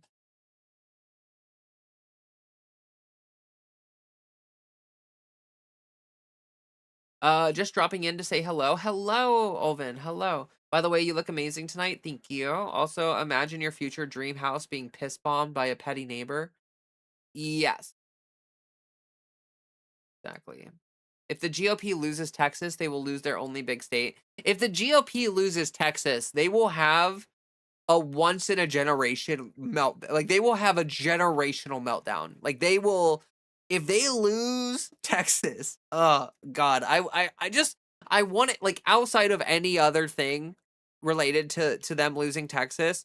I want them to lose Texas just because it would be so cathartic to watch them just shit their pants for like 3 weeks straight. That would just be just like shit flying out of their asses, and they would be vomiting, screaming, shitting, pissing, crying at the same time. And like I need to watch the hope, the false hope drain from their eyes. Pretty sure my parents, brothers, sisters will open up the gun safe before they go to any sort of camp. Well, that's unfortunate, but there will be some losses. Like I look, when Michael Jackson died, there were people that took their own lives because Michael Jackson died. Like there were people that were like, we can't live anymore because Michael Jackson is dead. Like if that happened with Michael Jackson, who was a pop icon, of course, like incredibly popular with people, then like when MAGA dies, I don't know. Like how many of these people are like how many of these QAnon people are just going to go open their gun safe and just like murder themselves and their family? Like how many people are going to do that? Like honestly, probably like not an insignificant number of them. Like, so, like, I do think that there will be, like, and that's why I'm saying that we need some sort of, like, re-education program. Like, we need some kind of, like, deprogramming thing to happen, because if we don't, the cultural risk of that is actually very severe. Like, these people have been lied to for 10 years straight. Like, these MAGA people have been lied to and led astray and programmed to believe the most ridiculous shit ever for 10 years. And, like, you can't come to terms with the fact that you're that stupid without having an incredible crash out, without having, like, a like an incredible crash. Like imagine realizing that the last 10 years of your life have been a lie. You know what I mean? Like, imagine. It's unbelievable. Imagine Matt Walsh's crash out if they lose Texas. I honestly, it would be kind of awesome. Like, imagine how many Republicans would leave Texas if they lost it. Like, it'd be kind of crazy. It's not necessarily entirely about Trump. They think they're watching revelations happen, at least since I last spoke to them. No, like, I get that. I get that, but MAGA is inextricably linked to that. And, like, you have to understand that they view Trump as this, like, ordained godly, like, they know Trump is not a Christian. They know that he's not, like, actually Christian, but they still think that he was, like, picked by God to bring, like, in revelation. Like, they think that that is actually going to happen, like, because of Trump. And so if Trump's era ends and there is no revelation, like, obviously Jesus is not going to come back. Like, obviously none of that shit is going to happen. But if the Trump era ends and it doesn't happen, it's going to like, their whole ideology is going to collapse. My dad called Trump and Elon Musk alpha. Oh my god. Oh, Jesus. That's pretty wild. Thank you all for hitting the like button on the YouTube. We're doing good on likes on the YouTube side of things, which is really awesome. If Trump is from their Bible, he is the Antichrist. Well, I'm not saying he's from the Bible, but I get what you're saying. And honestly, true though. Like, I mean, like, if anyone fits the thing, the Antichrist label, it is Trump. I mean, do you all remember that one thing that Trump shared where he, like, it, like, looks like he's like Jesus or whatever, and he's like healing some sick old man or whatever in a bed? Like, does anyone remember that? Because, like, that is, like, literally blasphemous. Like, that is, like, one of the worst things that you could possibly ever do if you're a Christian. Like, it, like he claims to be as important as some kind of religious figure, and, like, don't worry guys, he was just a doctor. Dadzilla, thank you so much for another $5. Holy shit. You're amazing. Thank you. Thank you, thank you, thank you. Something else, how do you feel the billionaires will respond to how they are growing more and more hated all the time and less admirable? Especially Elon. Billionaires are losing their cool factor. Well, Elon's no longer a billionaire, he's a trillionaire. So actually, I'm splitting hairs, but yeah. So I don't know. It's hard to say.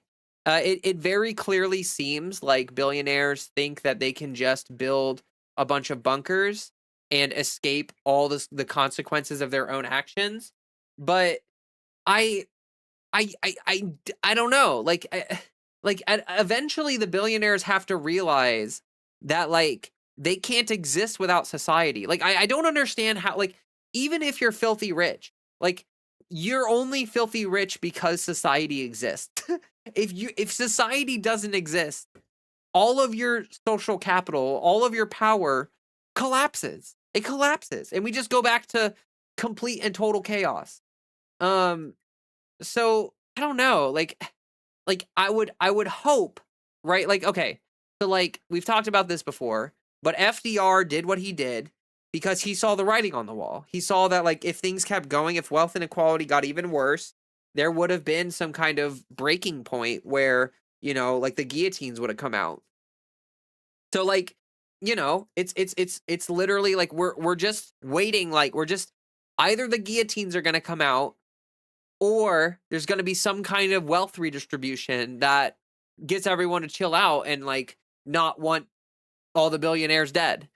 So I don't know. I mean, you would think it would be worth it to them to like spend some of their insane wealth to like make life better for everyone else so that no one wants them dead. But I don't know. Are we going to see more Luigis in the future? Like, are we going to see more of like what happened with Luigi and that United Healthcare CEO? Are we going to see more? I don't know. I don't know. I mean, people are getting desperate, you know, people are like really desperate. And when people are desperate, they're willing to do pretty wild stuff. Ugh, my nose is so stuffed up right now. It's honestly so annoying. Only good thing about Elon is his daughter, Vivian. Yes, but also Vivian has requested that people do not she emancipated herself or whatever. Like she is not Elon's daughter anymore. Like Vivian is not Elon's daughter. Like biologically, yes, but like I'm pretty sure Vivian has requested that people don't call her his daughter, which I understand that like people it's kind of hard to avoid that, but I totally understand how she might not want to be constantly connected to him, even if it's like, you know, yo, I cannot believe that people did not latch on to Trump Pence heralding in Revelations. It's in the Bible. Trumpets, Trump Pence. How to like how do the religious death cultists miss that? Oh, that's so funny. That's really funny. I never thought about that. People had been suffering and they believe the lies and they're realizing that Trump doesn't care about them, so they're losing hope in every way. That where their breaking point is. Yeah, exactly. And I've talked about this. I talked about this last night, but I do know some boomers and I know some Gen Xers because I'm a millennial or whatever. And I've seen Trump supporters completely drop him. Like in recent history, I have seen Trump supporters flip and they're no longer MAGA. Like they're like they voted for him 3 times and they're over it. Like I know it's too little too late, but like it does say something about the fact that the coalition is collapsing around him. Like I honestly think the midterms are going to be a slaughter fest for MAGA. Like I think that they're so screwed. They're so screwed. Gosh, my nose is so stuffed up. Kind of crazy. He's also dumb. It's probably the Omen's doing, but I just imagine Gavin Newsom to be more of an antichrist. Like in the Omen, he at least isn't a total orange clown. Elon brain chip venture should be audited. True. If I was Vivian, I would hate being related to him. Yeah, like you know, like Vivian's a lovely person. Like she's great or whatever. But I don't know. I think like it makes total sense that like she doesn't want her notoriety and her reputation to be Elon's daughter. She wants to build her own reputation and her own image and her own, you know what I mean? And so that makes total sense to me. Like, and I understand that people talk about it because, you know, it helps kind of own Elon or whatever. But I totally get why she requests that people don't tie her to him. Because it's like, yeah, it makes sense. Speaking of desperate, anyone want? Oh, I don't. Oh, you fat fingered it. Okay.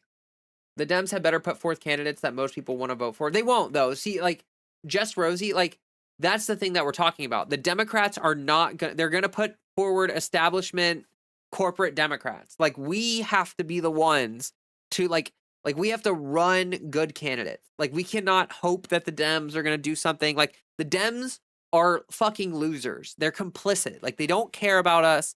They don't want to do anything to make life better. They don't want to do anything. They hate us. They hate everybody. And so like we need to put people into office that are better than the Democrats. We need to take over the Democratic Party. Cat about to ruin a meal? No. Miller's crash out, I think, stems from the fact that he knows unless they cheat a lot, the midterms are going to be a blowout loss. Yeah, what was that? You said earlier, I'm sorry I missed it. You said earlier that Stephen Miller was crashing out about the rise of socialism or whatever. Did you is that something I can find online? Like is that like a video that I can look up? Here, let me check. Stephen Miller crash out socialism.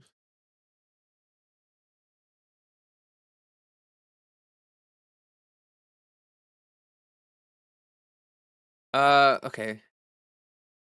Stephen Miller, the White House Deputy Chief of Staff, engaged in a widely discussed on-air meltdown during a June 2024. Okay.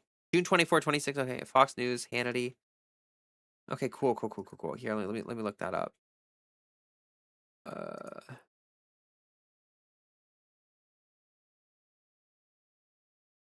Is this Well, is it's this primary the day here in New York, and tonight's closely Oh, watched races whoa, are seen as what's playing on the Sorry, I opened up a tab and it's Hold on. Hold on. Wait one just gosh wait a gosh darn. Oh my holy crap. Oh my god. Oh no. The Fox video player is absolutely horrible. Holy shit. Oh, that's terrible. Oh, that's so terrible. All right, here, let me let's see if this video works.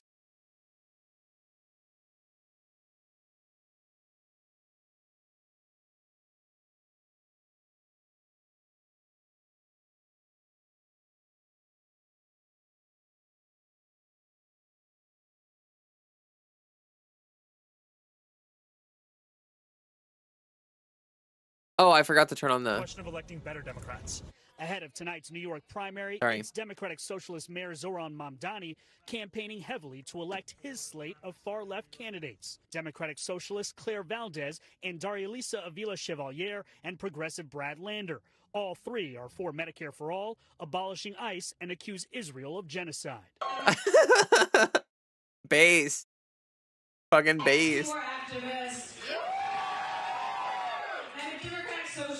Our solidarity stretches out to Cuba and Venezuela, and it stretches to Gaza. Change is coming. Power is being returned to the people. Mamdani is battling the Democratic establishment. New York Governor Kathy Hochul and House Minority Leader Hakeem Jeffries backed five-term Democratic Congressman Adriano Espaillat, the chair of the Congressional Hispanic Caucus. I think I'm part of the fabric of this Oh my god, this guy looks establishment-backed. Is it just me or do establishment politicians look like not real people? Like establishment politicians don't look like real people. Oh, Fred. They like literally look like they're made out of like wax or something. Like they look like unreal. Like they look inhuman. Like this guy. Congressman Dan Goldman is also trying to hold on to his seat. Goldman, who's Jewish, was banned after visiting a Brooklyn coffee shop for being pro-Israel and a, quote, genocide enabler. It's a reflection, I think, of a sad state of affairs. He doesn't look real. He doesn't look like a real person. Party, motivated by anti. Okay, well, where's the Stephen Miller thing here? Is this it? Cool.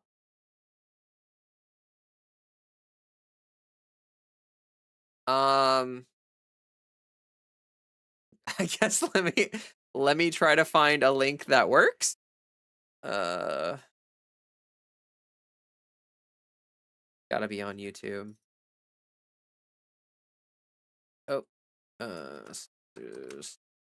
Stephen Miller, Hannity.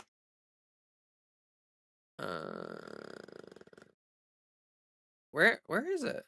6 hours ago? Oh, that's the damage report. I wanna. Is this it? Ugh. I'm sorry we have to listen to Hannity. Alert incumbent Congressman Dan Goldman, who was just banned from a New York City coffee shop because of his support for Israel. Like, yeah, based. Ban him from everything. These genocidal supporting freaks should not be allowed to leave their house without being completely shouted off the street. Like this Dan Goldman guy should not be allowed to live in civil society without being treated like an actual Nazi. Like, that's just that is like just baseline reality. Like, we should not, like, I don't care about decorum. I don't care about pleasantries. I don't give a shit about that. Like, you support the genocide of an entire population of people. You do not deserve a place at the table. You don't deserve a place at the coffee shop. You don't deserve to be able to leave your house without people making your life a living hell. He has now lost his primary to a radical socialist backed by Mamdani. It appears that, you know, a pretty Oh, I think Hannity's gonna cry, guys. I think Hannity might cry. scary transformation is now fully underway in the Democratic Party, especially in a blue state like New York. Now, meanwhile, President Trump spoke at a Mack truck facility in Pennsylvania where he touted his economic success and rallied with Republican candidates ahead of the midterms, while also taking a jab at far-left radical Maine Senate candidate, our friend Graham Plattner, and, of course, his Nazi tattoo. Take a look. Stephen Miller looks like a creature from the movie The Descent. He does look like some kind of, like, horror movie creature. Like, Stephen Miller looks like if you saw him, it would be the last thing you saw, you know? Like, it looks like he would eat you. Guy in Maine, he's got the Nazi stickers. He's got the whole deal, and they're trying to say so for 8 years, 10 years, they said Trump is a Nazi. Now they can't say that anymore because they have a guy with a tattoo on his chest. Oh my God. Oh, that is so stupid. Oh, Trump is so stupid. Oh, God. And also another Mamdani-backed candidate, Claire Valdez, just won the Democratic nomination in New York's 7th congressional district. Wow. Here with reaction, he is the Deputy White House Chief of Staff and Homeland Security Advisor, Stephen Miller. All right. Why does he look different? Why does he look like he's gained weight or something? Like, doesn't it look like he's, like, gained weight or something? Is it just me? Or does he look like he's, like he looks less gaunt than... Gaunt? Is that the... What's the word? What's the word I'm thinking of? I don't know English. Gaunt? Is that the word? What's the word? Gaunt. Yeah, gaunt. That's the word. Doesn't he look like weirdly like he's been eating his feelings or something? He discovered Twinkies. Yeah, he's been eating his feelings because he's so sad about the state of America. Right. New York is one thing. This is a big night for Mamdani, but it's also like a cancer spreading, you know, across the country. You got Tallarico, you got El Sayed, you got Graham Plattner, and you have no mainstream Democrat but the one. Put the video on 144p. One we just had on, John Fetterman, There you go. that is willing to stand up to them. There it is.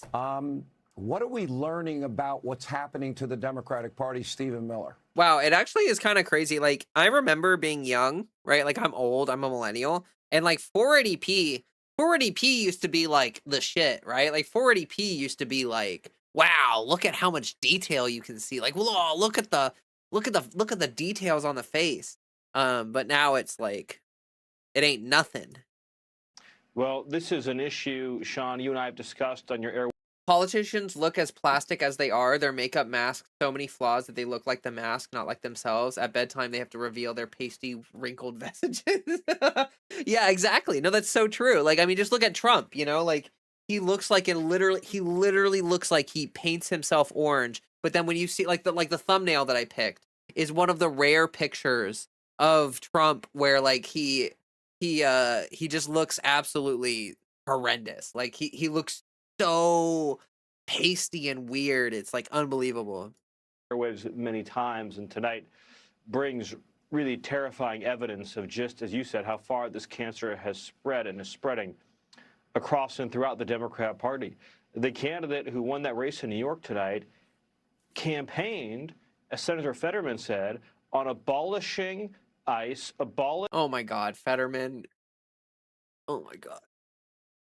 You know when Stephen Miller is quoting you, like how can God? I hate Fetterman so much. I hate him so much. I hate him so much. I want to say something really controversial. Are any of you gonna freak out at me if I say that, like, honestly it would have been better if Fetterman had died after his stroke? Like, is anyone gonna get mad at me for that? Because I genuinely like, I I think the world is worse off because Fetterman lived.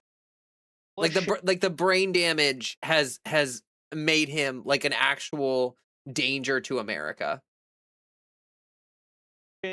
Borders, abolishing jails. So effectively, this candidate is saying that every single American citizen should live at the mercy of the most violent criminals, terrorists, and thugs on the face of planet Earth.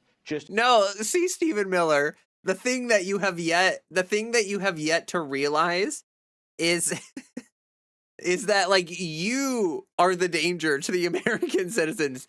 Stephen Miller, you are the thug. You're the deranged psychopath that everyone should be afraid of. Our whole country, there for the taking, there for the pillaging. No protection for you or your family. And we've seen in every single race where there is an open Democrat primary, the radical left base of the Democrat Party is electing the most socialist, the most communist, the most lunatic candidates, the most fringe candidates that possibly exist.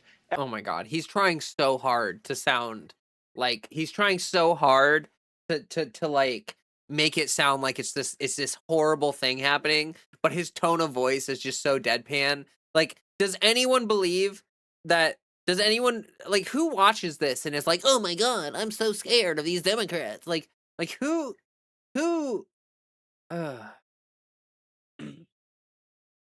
Remember when Miller painted on hair? Yes. Fetterman died after his stroke. That is true. The version of him that ran for office definitely died after the stroke. True. True.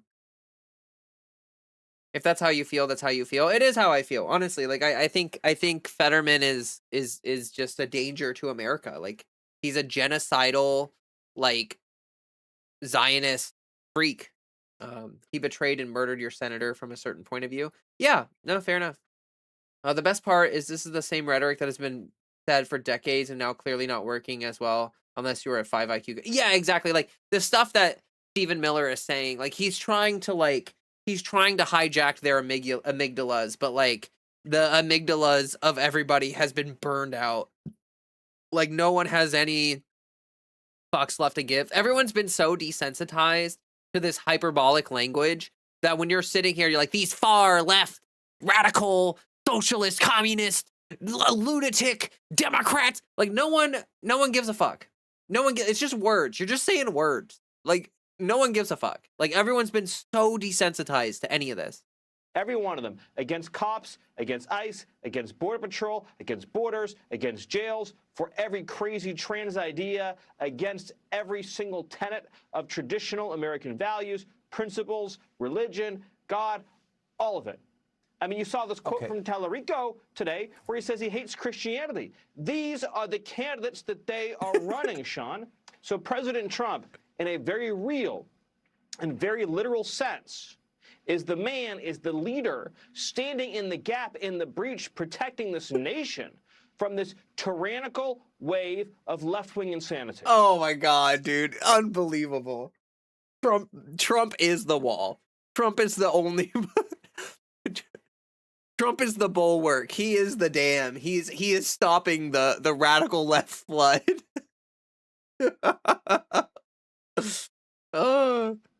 How do we ever like indistinguishable from comedy? Like honestly, like indistinguishable from parody. Like you could make an SNL parody of this, and it would be you would literally just copy paste that entire fucking speech. I like how he has shoulder thing going on. Sorry, just couldn't help it. I don't even know what the fuck you're talking about. My old roommate was like almost 60 and was convinced that reptile vampire PDS from the South Pole infiltrated the Democratic Party. Hell yeah.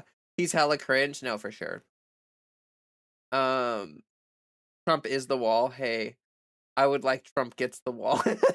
Hey, me too. True, honestly. They're the ones in power and they act like a few candidates winning is like destroying the US in a few hours. I know, like they're literally actively destroying the country, actively destroying our economy. Like we are careening towards economic collapse. And they're like, these 5 congressional New York Democrats that won at a state level are absolutely going to destroy this country. Like no one believes you. No one believes you. Reconcile the ones that want Ooh, my Marxism, headphones died. socialism, defund, dismantle, That's not open good. borders, sanctuary cities. I'll and just read states. the captions, How do we I guess. ever reconcile these How do we two reconcile? very different ideologies? I don't see how. No, I mean, fundamentally, Sean, look, we used to have a country, you could pick what time period, maybe say the 1980s with Tip O'Neill and Ronald Reagan. We used to have a country where you had We used to have a country, but in the year of our Lord 2026, in Donald Trump's America, we no longer have a country because like 6 Democrats who are actually left-wing Democrats won. Like no one believes this. No one believes this. This is unbelievable. That is so ridiculous. That is so fucking ridiculous. Like you have the presidency, the Senate, and the House, and you're acting like these state level Democrats are going to destroy the entire country. Like it's over, guys. It's over. Like, do you think Trump is strong or do you think he's weak? Apparently, he is the wall. He's the bulwark protecting us against communism. But these 5 state level Democrats are enough to dismantle the whole fucking thing. That's so stupid. It's so pathetic. Anyone that listens to this, like that devil dog fucking idiot in Twitch chat, if you listen to this and you're like, oh my God, this Stephen Miller guy is like so based. Like you genuinely need to go get your brain checked. Like you are below functioning levels of intelligence, and like you need to educate yourself and like read half a book. Like you don't even have to read a whole book. If you read half a fucking book, like that would it would make the whole world a better place. Fascists must play the part of both the dominant force and the victim simultaneously. It's existential to their sense of entitlement. Yeah, exactly. That's the thing. Like Trump constantly oscillates between being the strongest man in the world. He's the big, strong leader man to being like the victim. Like it's incredible. But like Donald Trump has done this even after winning his second presidency. You know what I mean? Like it's fucking insane. Like absolutely insane. At least I know what sex I am, dude. If you think I give a flying fuck about what you think about me, then you are just absolutely pathetic and stupid. Like, I don't give a shit if you think I'm a guy. I don't care. I know I'm a woman. Like, your opinion on that is like, you are like a worm. You are like a fucking insect to me. Like, if you think I gave a single fuck about the things that you say to me in chat, like, you are just so wrong. Like, do you not see the fact that our country is collapsing before our very eyes? Do you really think that talking about me being trans is like the most important thing in the world right now? Because like genuinely, your president admitted that we are 4 weeks away from economic collapse. Your president admitted that because of the war he started, we are going to run out of oil and gas in the next 3 to 4 weeks, and you're sitting over here like, but these trans people, they're so, oh my God. Like you are literally pissing and crying your pants like a baby. Like you need to grow the fuck up, genuinely. Center-left Democrat Party, really a center, I would say a center to center-left with many members. We used to have a country, but then Donald Trump won twice, and now in the peak of his power in the second presidency, we've lost the country, of course.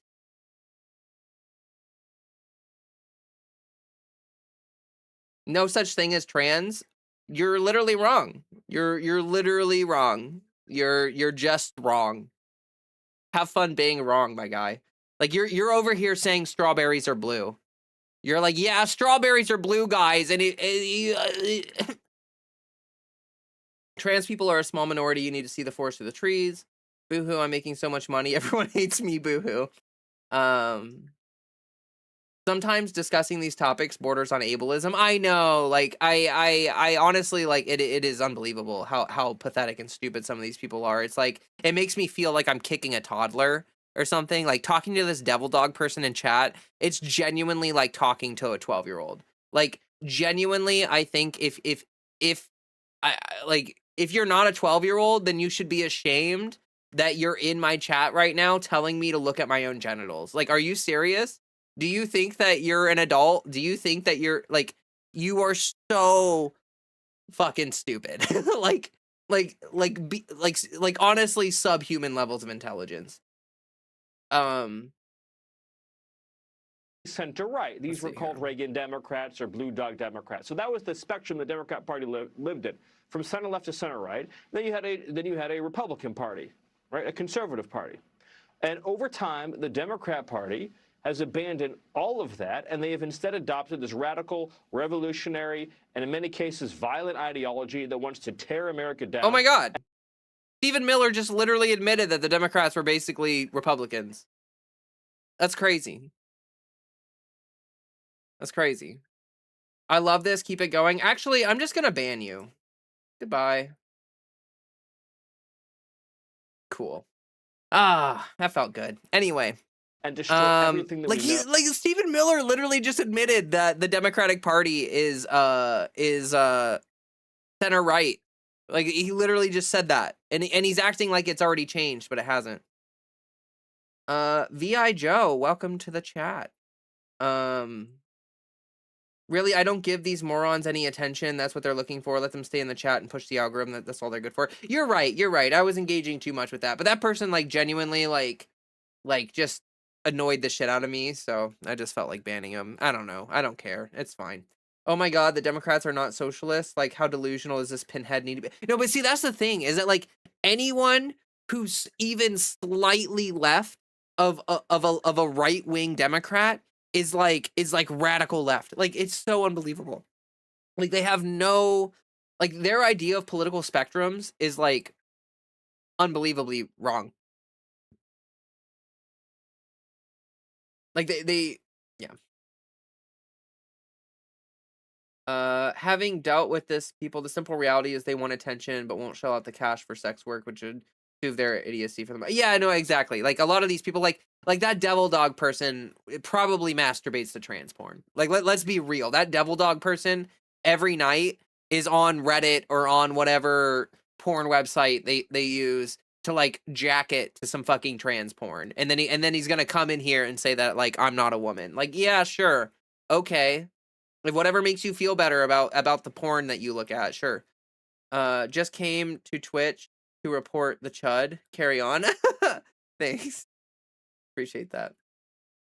Some people legit think Chuck Schumer is a socialist. So I know, like, oh my God, it drives me absolutely crazy when people say that, like Hakeem Jeffries or Chuck Schumer are radical leftists. Like when they say that, it makes my head spin. It just makes my fucking head spin.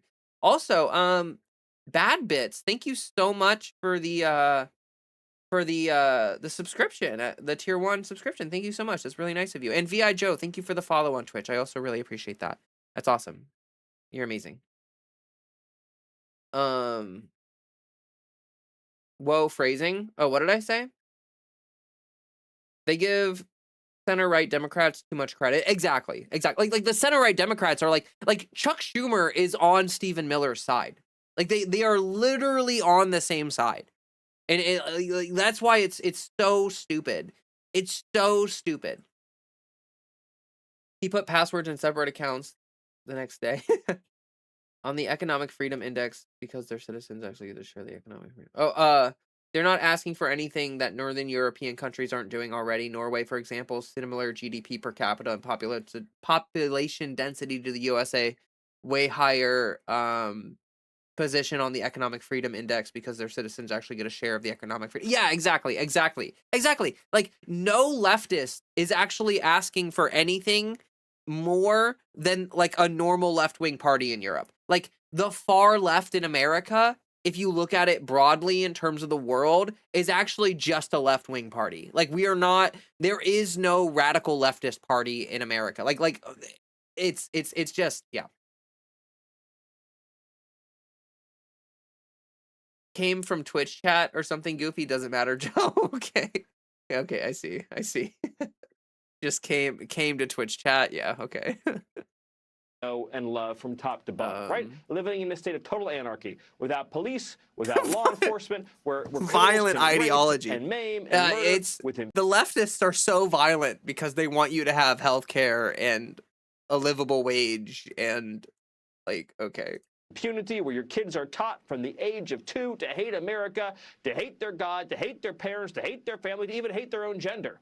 That's their agenda. And no, you cannot have a middle ground with that. Ultimately, what President Trump is doing and what he is leading is an America First movement that says we need Democrats to come vote for us to leave that insanity, because ultimately that's just a death knell for America. I don't see Plattner winning. I don't see El Sayed winning. I don't see six-gender Tellerico winning. Well, I just don't. Oh, my God.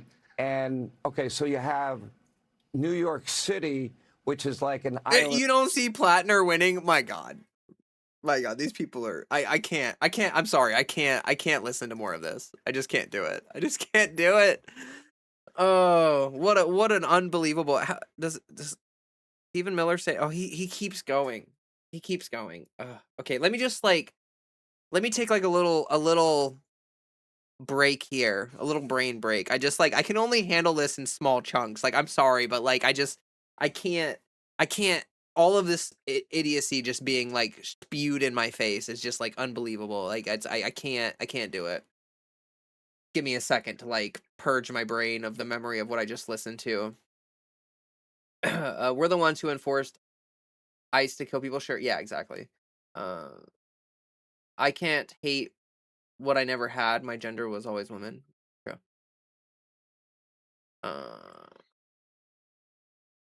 From the age of 2, government-funded preschool.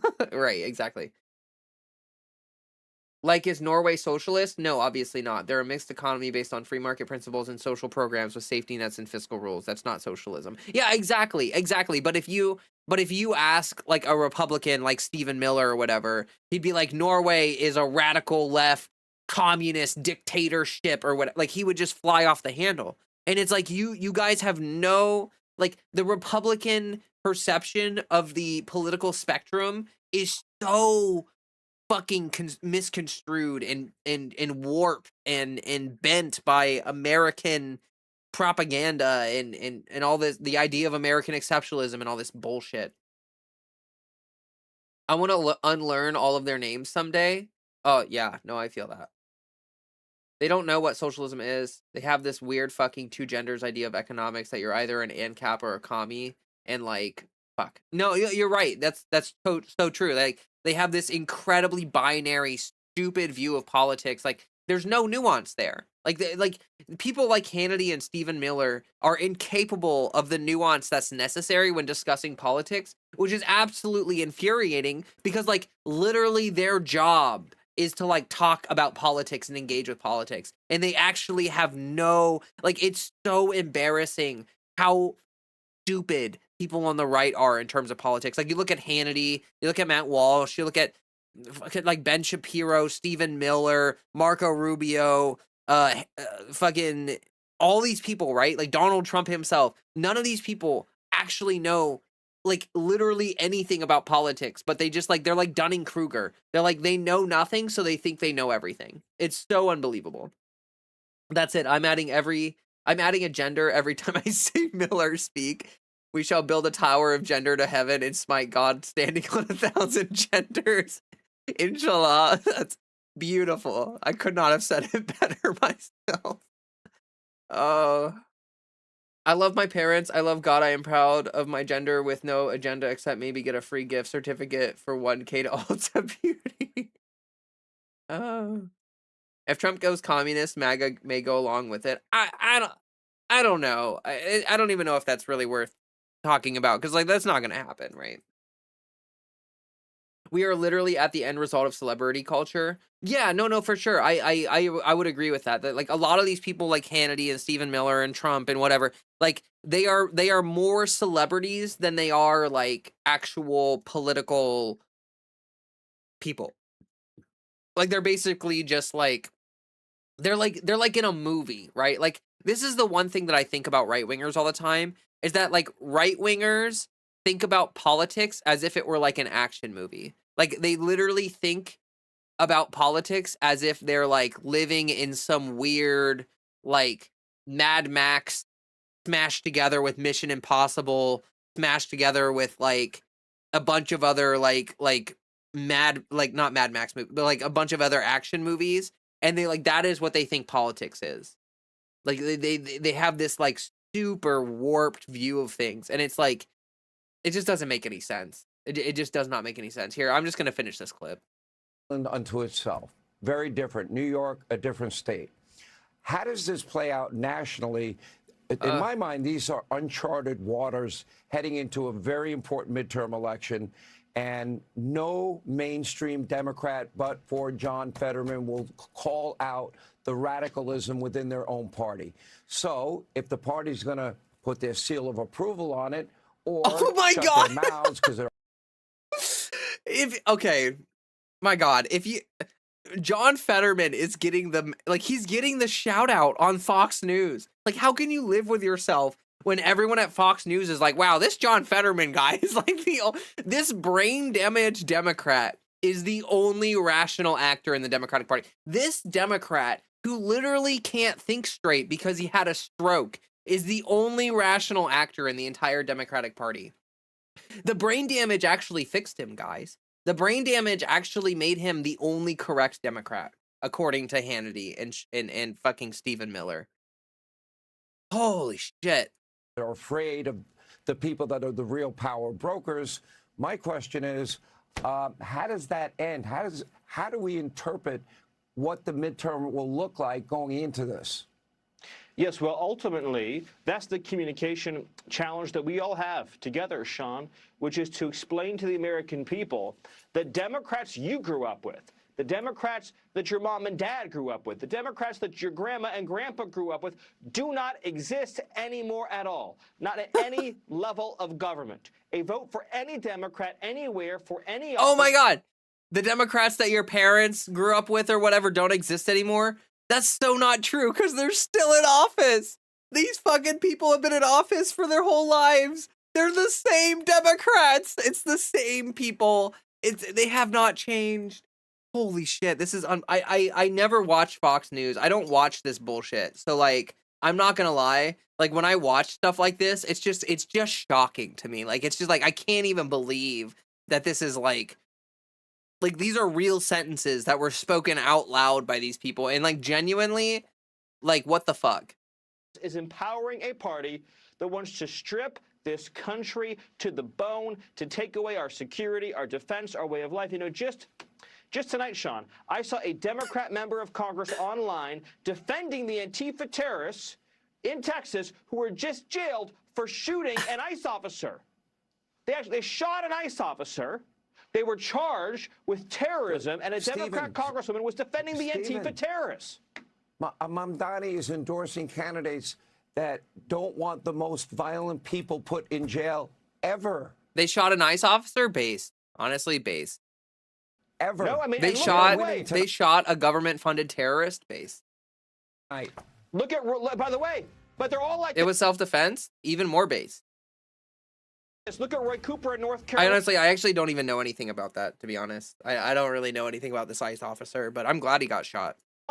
He released murderers and killers and rapists. So this is a choice about defending you and your family. A vote for Republicans and Trump is literally a vote to protect the lives of the people you love. Dude, the office is empowering. They don't have. Oh, sorry, I accidentally jumped back. They don't have any legs to stand on in terms of like, you want to talk about rapists being released into the country? Like your leader is literally like the rapist in chief. Like I don't want to hear it. I don't. Terrorism, and a Democrat congresswoman was defending the Antifa terrorists. Sorry, I backtracked. Mamdani is endorsing candidates that don't want the most violent people put in jail ever. No, I mean, and look, by the way, tonight. Look at, by the way, but they're all like this. Look at Roy Cooper in North Carolina. He released murderers and killers. God, and he's rapists. really crashing out. So this is a choice about defending you and your family. A vote for Republicans and Trump is literally he's really freaking out. The people you Look love at him most go. in this whole Look at his world, eye. Hey, Sean Hannity here. Hey, whoa! Like look. I can't really get a good frame of it, but like Stephen Miller has this eye over here is like getting all droopy and stuff. All right, well, anyway. Meanwhile, crime is down in New York City. True. Well, that was a video. Holy shit. Oh God, I need to like purge my brain after watching that, honestly. Like I need to like scrub my brain with some bleach. Sean Hannity is always unhinged. Yeah, he really is. He really is. I predict when the GOP loses in November, Miller will have a panic attack on air. I look forward to it. Honestly, their suffering is my joy. Like anytime I get to watch like Sean Hannity or Stephen Miller, any of these freaks, anytime I get to watch them squirm, it just makes me so happy. Like right-wingers at night are in bed like jacking it to like to trans porn, but I'm in bed like getting off to the fact that like Sean Hannity and Stephen Miller are crashing out over the midterms that have not even happened yet. I send you healing and good energy and joy. Thank you. Really appreciate that. Fetterman had an APAC weasel in his ear. That I did hear about that. But he was too brain damaged to recognize that he was being co-opted by Israel, which is bad. Like, genuinely, I'm not even, like, outside of the mean things that I said about it, like, if you have a stroke in office and your brain is literally damaged by that, like, I don't know. I think maybe you should just be removed from office. Like, I just don't even think that that's, like, an argument. Like, like, in a world where Fetterman didn't turn into an absolute genocidal maniac, like, you know, like, I feel bad. You know, if someone has a stroke, like, that's unfortunate. But, like, if you get elected to office and then you suffer, like, irreparable brain damage, I don't know. Like, you were put into office because of your brain. Hey, buddy. Wah. Look at this boy. Look at this boy. Oh, he doesn't want to be held. He said, Mom, why are you doing that? And I said, because I love you. Oh, you want to play now, huh? You want to play? Well, you can't play with my hand, Fred. Yeah, you're not allowed to do that. He's being a goober. How do you bleach your brain when the haters are all on their bullshit? Personally, I listen to deep ambient music and plot my revenge. So yeah, I like watch One Piece and I like do things that make me happy and I like, you know, chill out and stuff and spend time with friends and stuff. That's how I bleach my brain. Frederick, yes. Mr. Frederick. Mitch McConnell is still in office, which is unbelievable. Like he's literally like I'm pretty sure we have seen Mitch McConnell have strokes like mid-speech. Like there have been several things caught on camera where Mitch McConnell is speaking and he just stops talking and stares. And it's like, dude, you literally just had a stroke in front of everybody. I'm learning to play drums. It helps to hit things. Hell yeah. Hell yeah. Oh my god, he is the bleach right there. So cute. Yeah, you know, Freddy is a great way to distract myself from the stuff. Dianne Feinstein was in a similar condition as McConnell. Exactly. Like, I can't believe we keep letting these people get so old in office that they literally die in office.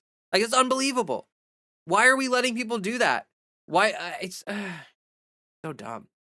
My cleanser is DB, disc rocker punk at loud volumes, and my Void Boy and lots of guitar playing. Hell yeah. Hell yeah. Can I please get back my brain cells? I lost watching that. I would sure appreciate it. Hey, you got a new... Yeah, you're all going to get so brain damaged from me making you watch Stephen Miller and Hannity speak or Trump speak or whatever that it's actually going to, like, you're all going to turn Republican because of it. I'm just kidding, though. Definitely need term limits. No, for sure. Isn't bitch McFuckface cat bitch McFuckface? I love that so much. Thank you for that. Hey, so after Googling Mitch McConnell, I don't think I'm going to have good dreams tonight. He's so scary. Yeah, Mitch McConnell looks really weird nowadays. Like, he has not aged well, and he looks like some kind of weird reptilian dinosaur turtle thing.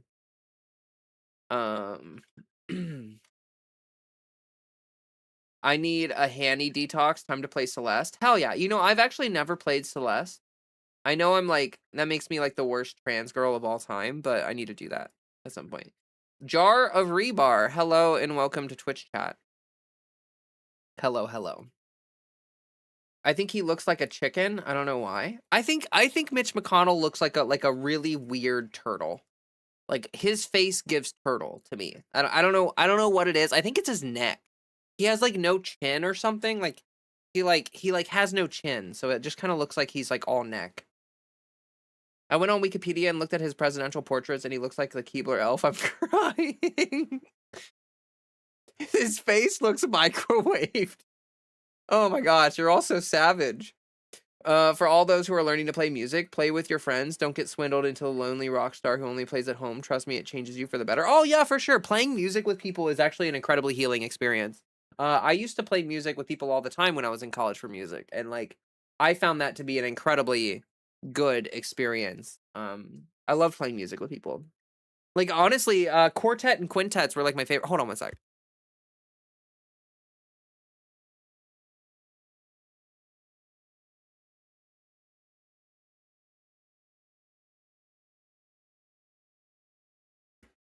Fred was like staring off into the void, and I was like, "What are you doing?" You have also not played Celeste? Well, that's we can both be yeah. Honestly, don't like Celeste, just can't get into it. I don't even know what kind of game Celeste is, actually. Like I don't even know anything about it. Like I haven't spent even a second like looking into it. Unfortunately. I know. It makes me the worst trans girl of all time, but let me look. What kind of game even is it? Is this action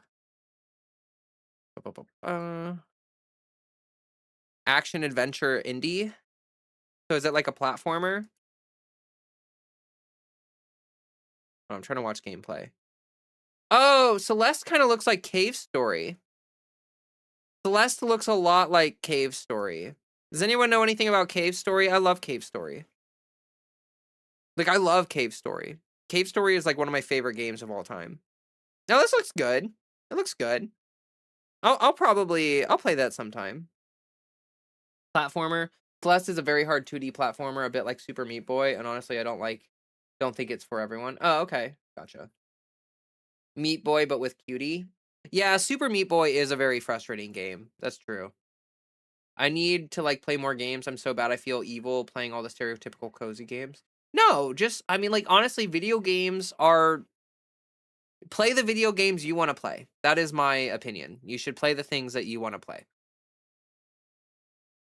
Oh, games? Yes. I'm alien to this conversation since I'm Italian and oh no, you're okay. Don't worry about it. You know, you don't have to feel bad about that. You know, I'm just happy you're here. I'm Italian, so it's nice to see a fellow Italian in the chat.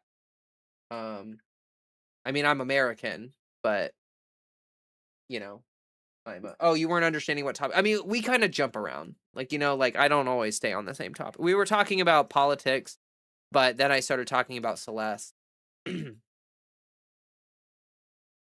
You're like fully Italian, born and living in Italy. Nice. That's cool. My grandpa was like a first generation Italian immigrant. So like my grandpa was fully Italian, but was I actually don't know if my grandpa was born in Italy or born in America. I actually do not know that. I don't know if he immigrated after birth or huh. I don't know why I don't know that. But yeah, my grandpa's parents were born in Italy for sure. I know that.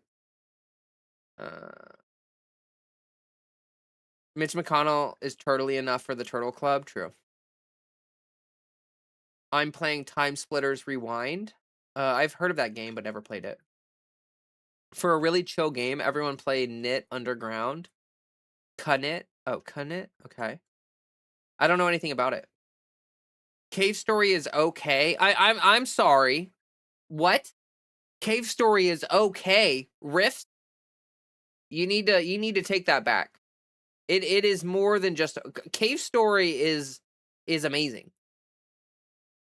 Cave Story is amazing. Amazing game. Silk Song is incredible. I have not played Silk Song at all. I like you know,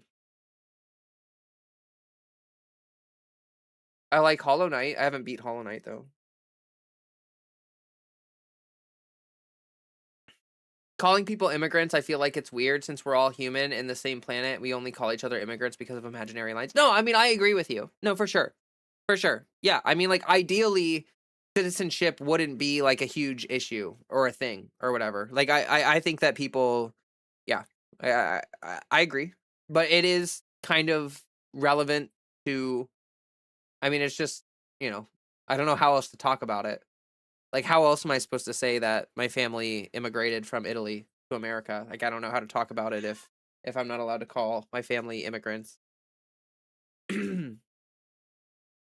Fuck yeah, Time Splitters. Okay, I'm not crazy. There was definitely a demo for Time Splitters for the Dreamcast, despite it not coming out, right? I don't know.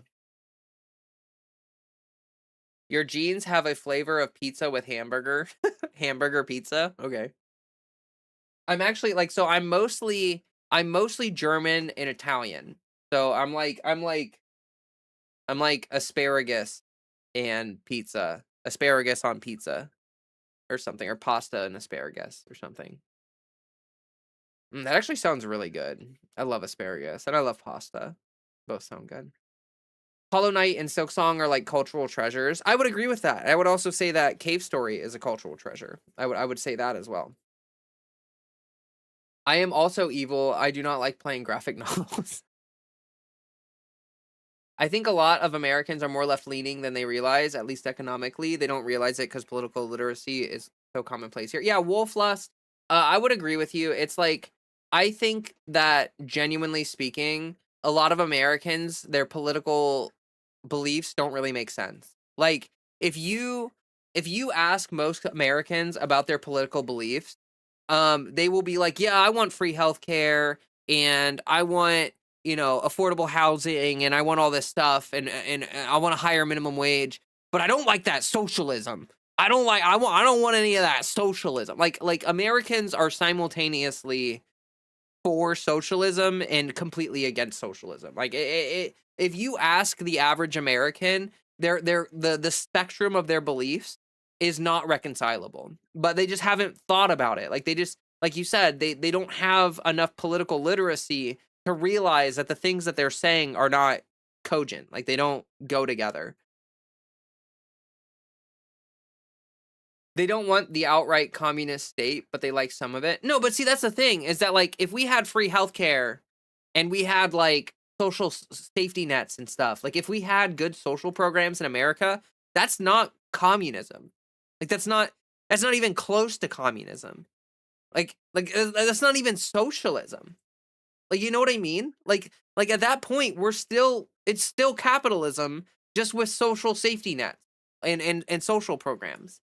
So like they don't have beliefs that make sense. Most Americans don't have political beliefs that make sense.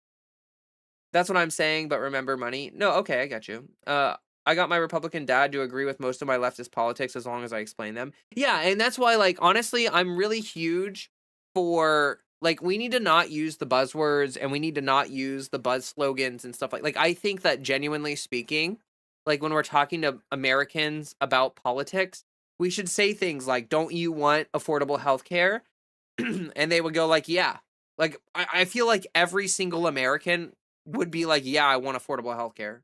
Like, okay, cool. Do you think children should starve to death in America? And like almost everyone would be like, "No." Cool. Do you think everyone should have access to an affordable college education? And like everyone's going to be like, "Yeah." Like not people are not going to disagree with those things. It's when you start wrapping it up in layers of stuff that people like start, like I think messaging is really important. And I think like we just have to get to brass tacks with people. If the multimillionaire can't buy their 10th yacht, it's no good. Yeah, exactly. Maybe we could call it common sense common sense-unism. That's hilarious. That is so funny. Oh, Brutus, welcome back. Welcome back, and thank you so much for the $5. That's huge. I'll read that in a second.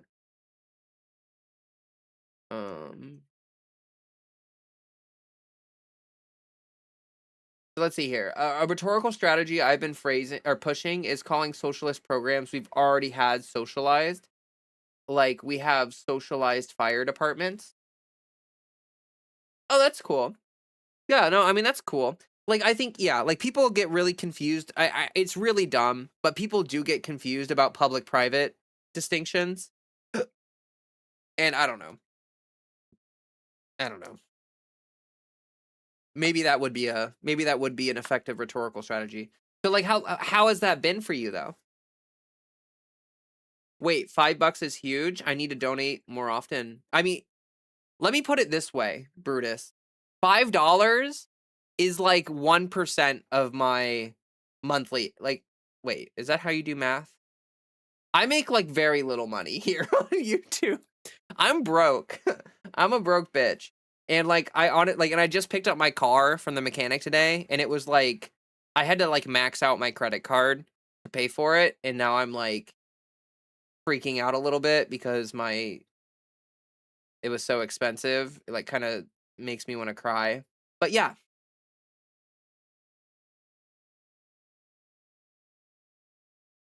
Let's see here. It all comes down to how it directly affects them, which is the hardest wall to tear down, and the American system does not reward those who are empathetic. That's true. People need to focus on their needs and individual policies first, and ideology second, issue by issue. I would agree with that. They confuse socialism, communism with authoritarianism. When they think of the former, they immediately think of the Soviet Union under Stalin or Maoist China. Yeah, no, I get you. Like Americans are not very well educated on politics. And so like in general, when you're talking about this stuff, you just have to assume that they're going to misinterpret what you're saying. Like you have to assume that unless you do something, like unless you break it down like they're a 5-year-old, they're going to get like weird about it. Like it's unfortunate, but Ugh, you better get blessed up soon. Oh, thank you. I appreciate that. I mean, like honestly, I would love it if my channel were to grow and I could like actually make money off of YouTube and survive in a way that's not like I'm slowly draining my savings. Like I'm not making enough money to live. Um so I'm sort of just here hoping that with consistent effort I can, I can make it, but I don't know, we'll see, I guess. You don't even need them to like or use the word socialism. The policies themselves are the point, not the name of the club you belong to. Exactly. I would agree with that 100%. What some don't understand is that when one is educated, graduates and gets hired, and when they do well, it stimulates the economy. Yeah, true. Like social programs are good for the economy. Like when people are unable to get help and they like become like unhoused and like all these other bad things happen, it's actually bad for the economy. And so like it really means a lot when people are able to have social programs to kind of keep them integrated with the economy and the society, so that like generally speaking you have a higher level of engagement. Which is people don't really understand. They tend to think that if you get handouts you're going to be lazy and like not work. Like everyone needs to work. It doesn't matter if you have social programs. Everyone needs money and everyone needs to like contribute to the society in some way. And if anything, social programs help people be able to function and contribute to society without just completely falling apart. Americans are generally in pretty dire financial straits, trans people doubly so. True. We can do both. Medicaid, Social Security, and emergency services are also socialized. When introducing new stuff, don't say political buzzwords. Exactly. I agree with that. I agree with that. I like honestly like for instance, like I think the defund the police thing is like a really good example of like really bad strategy in terms of left-wing stuff. Like yes, like we should the police are overfunded. They have way too much military gear. They're sent out on way too many calls that they don't need to be sent out on. But like when you just say defund the police, that's not what people are hearing from you. When you say defund the police, people think that you're saying like literally like abolish the police forever. And most leftists, like there are leftists that believe that you should abolish the police, but a lot of leftists believe that you should just fund social programs so that social workers can respond to things like crisis calls, so that it's not the police responding to crisis calls and shooting people that need help, The problem of that is that every rich person always thinks of the short term, never long term. Yeah. Yep. Yep. Rich people are the problem. I forget who, but I was watching another bigger streamer and I heard you get mentioned. It was cool. You're making what? Who mentioned me? Oh, I want to know. I want to know. My name came up. I need to. It's silly, but like, if you remember, let me know because that's interesting. Who said my name?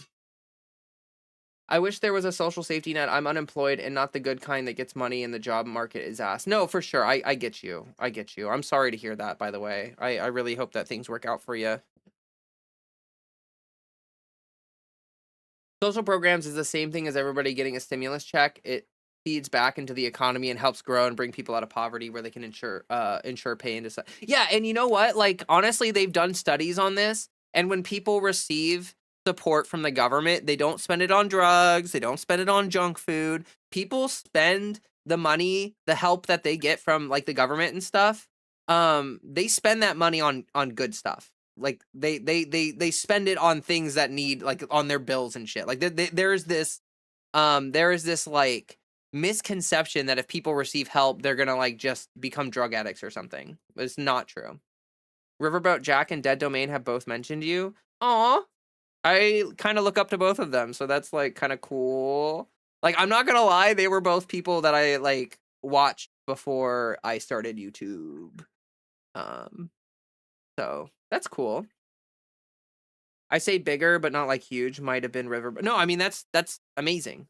That makes me really happy. Shout out to them. That's it. It was Dead Domain. Oh, sick. Yeah, they're cool. Really cool. Hell yeah. We gotta stick together and stuff.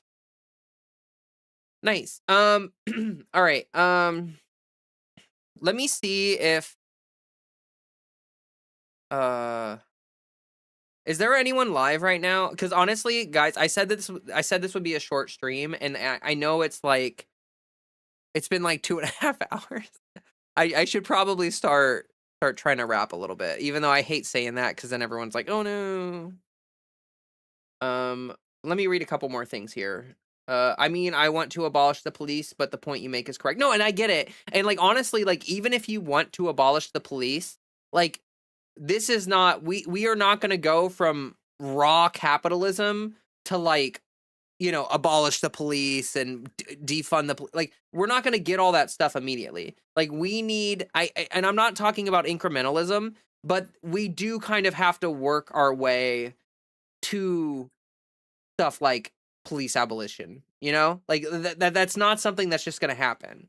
And so, and frankly, like, I think we should set our sights to things that are a little more achievable, because then, you know, maybe we can actually achieve those things. I'm trying to help Riverboat Jack grow, and now that I've heard Leah talk a bit, I'm gonna try to boost her too. Oh, thank you, Brutus. That's really nice. I really, any help any of you can give me, honestly, would be so important and crucial and helpful. Like, genuinely speaking, I need all of your help to like help my channel grow and help me like meet the goals that I need to meet. Like, I don't need an insane amount of money to survive, but like right now I am literally not making ends meet. I am like slowly draining my savings to try to like I do make money, so it like offsets some of the savings that are draining, right? But I'm still losing money overall. And so like I would be really thankful for like word of mouth. Just tell your friends about me, all that stuff. Like that makes a huge difference. So like genuinely, thank you to all of you. Demilitarized police would be a good start. Yes, exactly. I think most Americans agree that police do not need military gear. Oh. The rich and working to abolish the authority that controls them and demand accountability. An overhaul in policing and law enforcement is a huge and complicated thing. Yeah.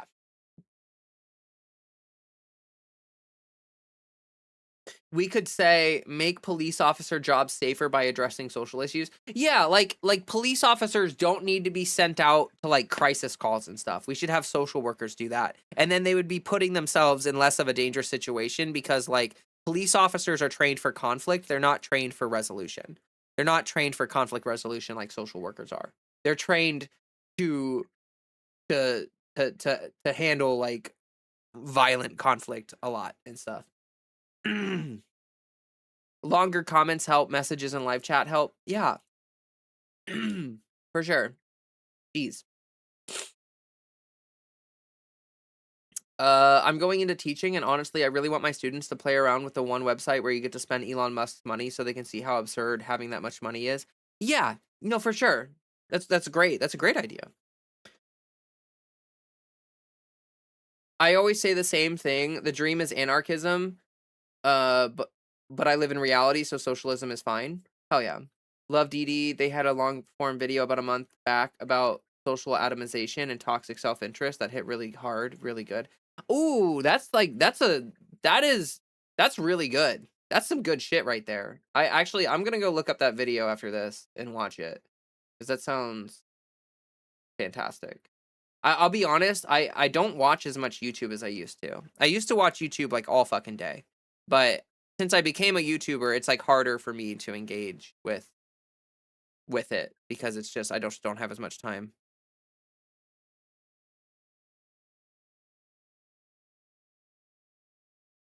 What?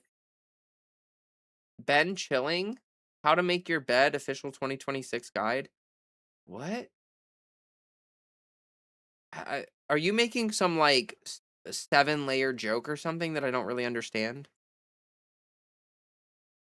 It sucks that so many creator communities are so isolated. There's a lot of division sown by bad actors looking to infiltrate and discourage unity. No, for sure. And honestly, like that's one of the worst things about the leftist stuff is that like it's absurd humor. Oh, okay. I see. I see. Like a lot of people sow division on the left, and like frankly, we all need to be united in terms of like trying to pull together, you know, our communities and our resources and our power, because like the right, despite being like a lot of right wingers hate each other, but they still kind of join together in this coalition and work towards things. And like the left is kind of bad about that. Like someone says something that someone disagrees with and it turns into a huge problem, and then everyone like, you know, everyone that agrees with that person rejects that person, and it creates these stupid dividing lines when we agree on like 99% of shit, but then like there's just one little wedge issue that creates like this huge crack in leftist politics, and it's just so frustrating. So frustrating. Let's see here. What else we got? If everybody in the chat here asks for a collaboration between Riverboat Jack and Leah and Riverboat Jack's cat, I believe we can definitely help Leah grow. That would be cool. Although, like, I don't know. I've thought about reaching out to people for collaborations, but I actually don't even really know how to do that. Like, I feel weird. Like, I don't know. Like, I'm in Riverboat Jack's Discord, but like I'm not just gonna like pop into their main chat and be like, "Hey guys." Like I don't know. It feels weird. It feels like self-promoting and weird to try to do collaborations. Like there's no system on the back end of YouTube for me to like contact Dead Domain and Riverboat Jack. You know what I mean? Like there's no like internal messaging system between content creators or anything. And so it's this really weird thing where it's like, okay, I can like maybe if they have an email available, I can email them or something, but like I don't really know how to go about that. But I definitely would appreciate any help anyone can give me. It sucks that so many oh, I already read that. I'm trained in de-escalation. When I got to try out the Minneapolis police de-escalation training, it was literally just escalating all situations if demands are not made until an arrest is justified. Yeah, exactly. They're not trained in de-escalation properly. I mean, police officers are horribly undertrained. Also, pissing off a right-wing YouTuber enough for them to respond and raid can help, but you'll want a bigger mod team first. And before you do that, you need to know what culture you want to have in your chats. I think that it's pretty clear the kind of culture that I want in my chat. YouTube has DMs now. Since when, Lexi? Here, let me pull up YouTube Studio. I don't see any messaging apparatus here. on YouTube. I don't see it. I mean, if you, Lexi, if you know anything about that, I'd be happy to learn about it, but I don't see anything here about it. Use your phone? Okay. Is it YouTube Studio? Is that what you were talking about?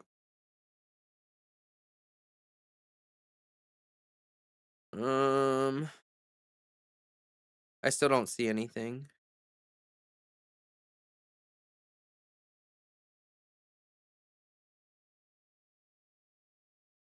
Oh, you mean the actual YouTube app?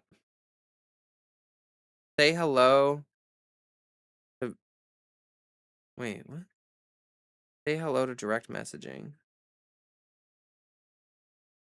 It kind of seems like you need to send a link to someone to invite them to chat, which doesn't really help because, you know, do I have an email? Yeah.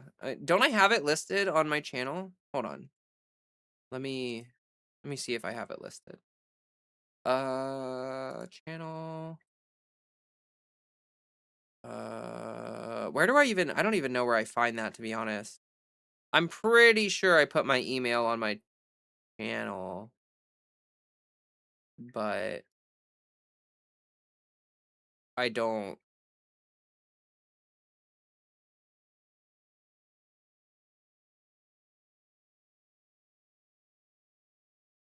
Well, anyway, the messaging would only work if I had access to someone already to send them a link.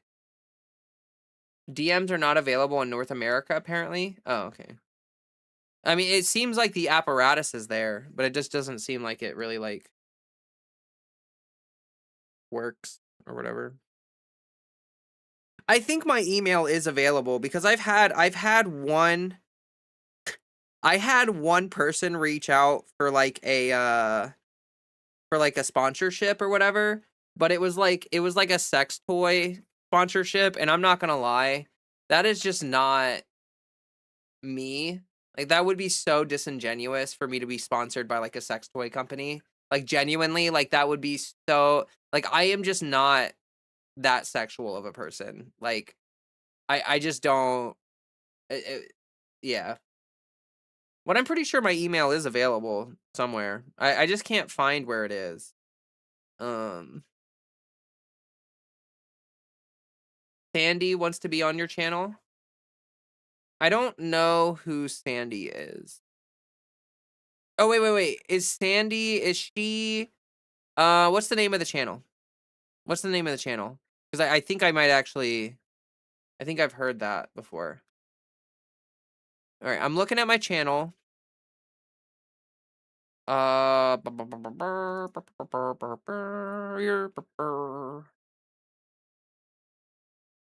my email address. Yep, it's there. Yep, my email is there. It's listed. You just go to my channel and then you hit my thing at the top or whatever, and you hit view email address and it's there. Although I should probably, like, honestly, I should probably... Whoa, I've almost got 1 million views on my channel in total. What the hell? That, like, 700,000 views?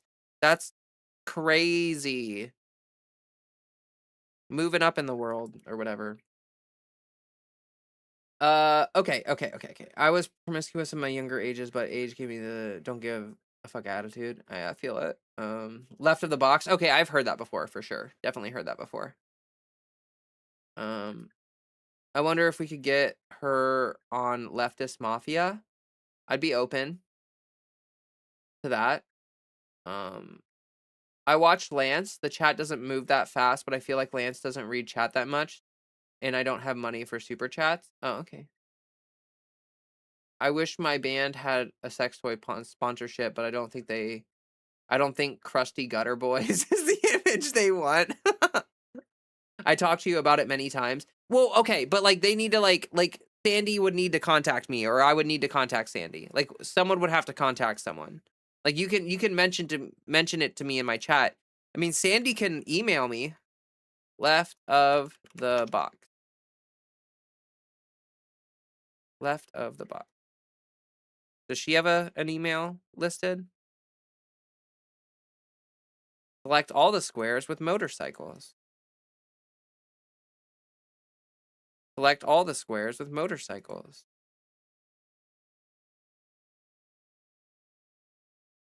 Boop, boop, boop, boop. Oh, hey, I get really panicky about headlines or statements like the title of your stream. Can you elaborate on what the title refers to? Yeah. So it's left of the box at Gmail. Okay, that's easy. I'll send Sandy an email. So Trump, during his G7 speech, said out loud that we are 4 weeks away from running out of oil and gas, which would lead to a worldwide global depression or whatever. So you talked to Sandy already? Okay, cool. Then I just have to get in contact with her then. So that'd be cool. Always down for collaborations. Collaborations usually start when other creators mention you in their streams. From there, pop up in their chat, and they will send you a direct message to get a hold of you. Well, yeah, but see, like that's what I'm saying though, is that like it's just like the actual connecting part is hard. Like someone has to email someone or something. Okay. Sounds like maybe the war was a bad idea. I know, right? Like it sounds like maybe the war that Trump started is actually like bad. So like as much as I would love to say that the title is clickbait, like it's kind of not. Like if we don't resolve the war soon, like even if we do resolve it soon, there's going to be incredible hardships brought on from this. But yeah, like I said earlier, I'm so sorry. I gotta wrap up stream, guys. I was gonna wrap up like 15 minutes ago, but I just kept going for a while, and I'm sorry. I know I see some people just popping in, and I always feel bad. Like I feel like when people pop in, like I need to keep going to like give you some time in the stream and in the chat. But like, yeah, Christy, thank you so much for the follow. I really appreciate that. But I will be back tomorrow. I will be back tomorrow. And tomorrow will be my chill stream. So tomorrow we're just gonna play Project Zomboid or something. Like we're just gonna play video games and chill out and not stress about political stuff. Gotta bail, haven't eaten in like 6 hours. It's not good for my diet, but oh yeah, definitely get some food, Riff. Thank you for stopping by. I appreciate you. I hope that you have a great one. You can find a lot of creators at TwitchCon. Going to meetups is a perfect opportunity. Oh, you know what? I should probably go to stuff like that. I should probably go to like I have never been invited to something like TwitchCon. But like can I just go to it? Like do I have to be invited to TwitchCon or can I just like go? Pre-roll ads are disabled on Twitch. Why are pre-roll ads disabled on Twitch? What does that mean?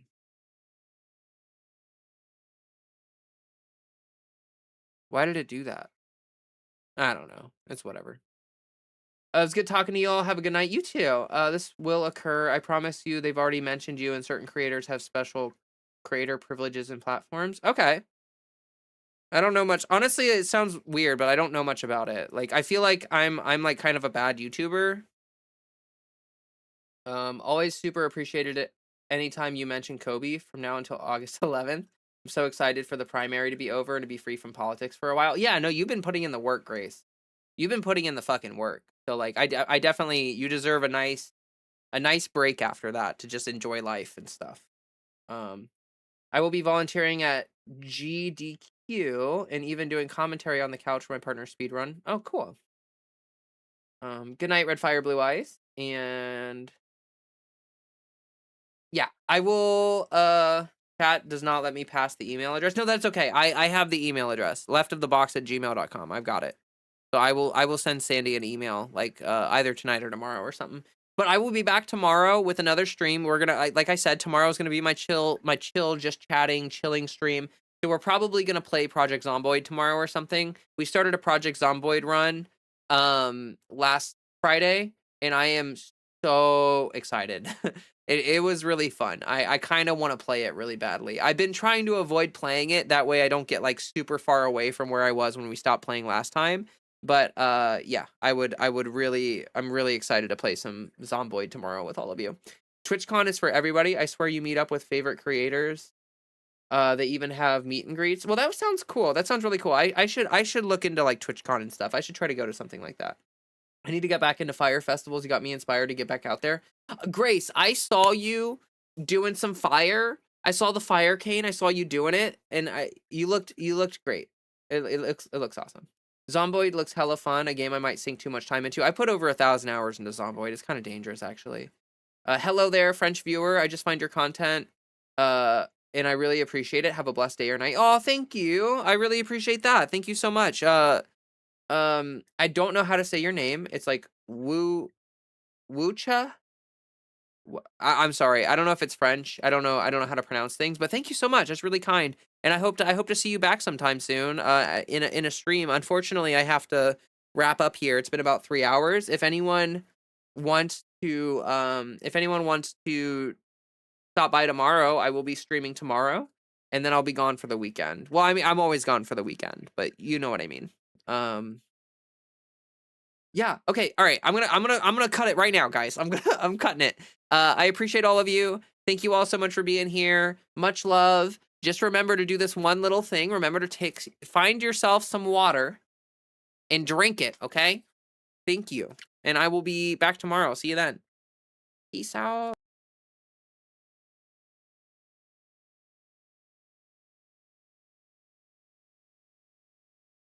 Nothing bad can happen. It can only good happen. They don't know what the fuck they're doing. Do you understand that? They loved me. They called me daddy, right? Last time. Very smart man said, he's our daddy.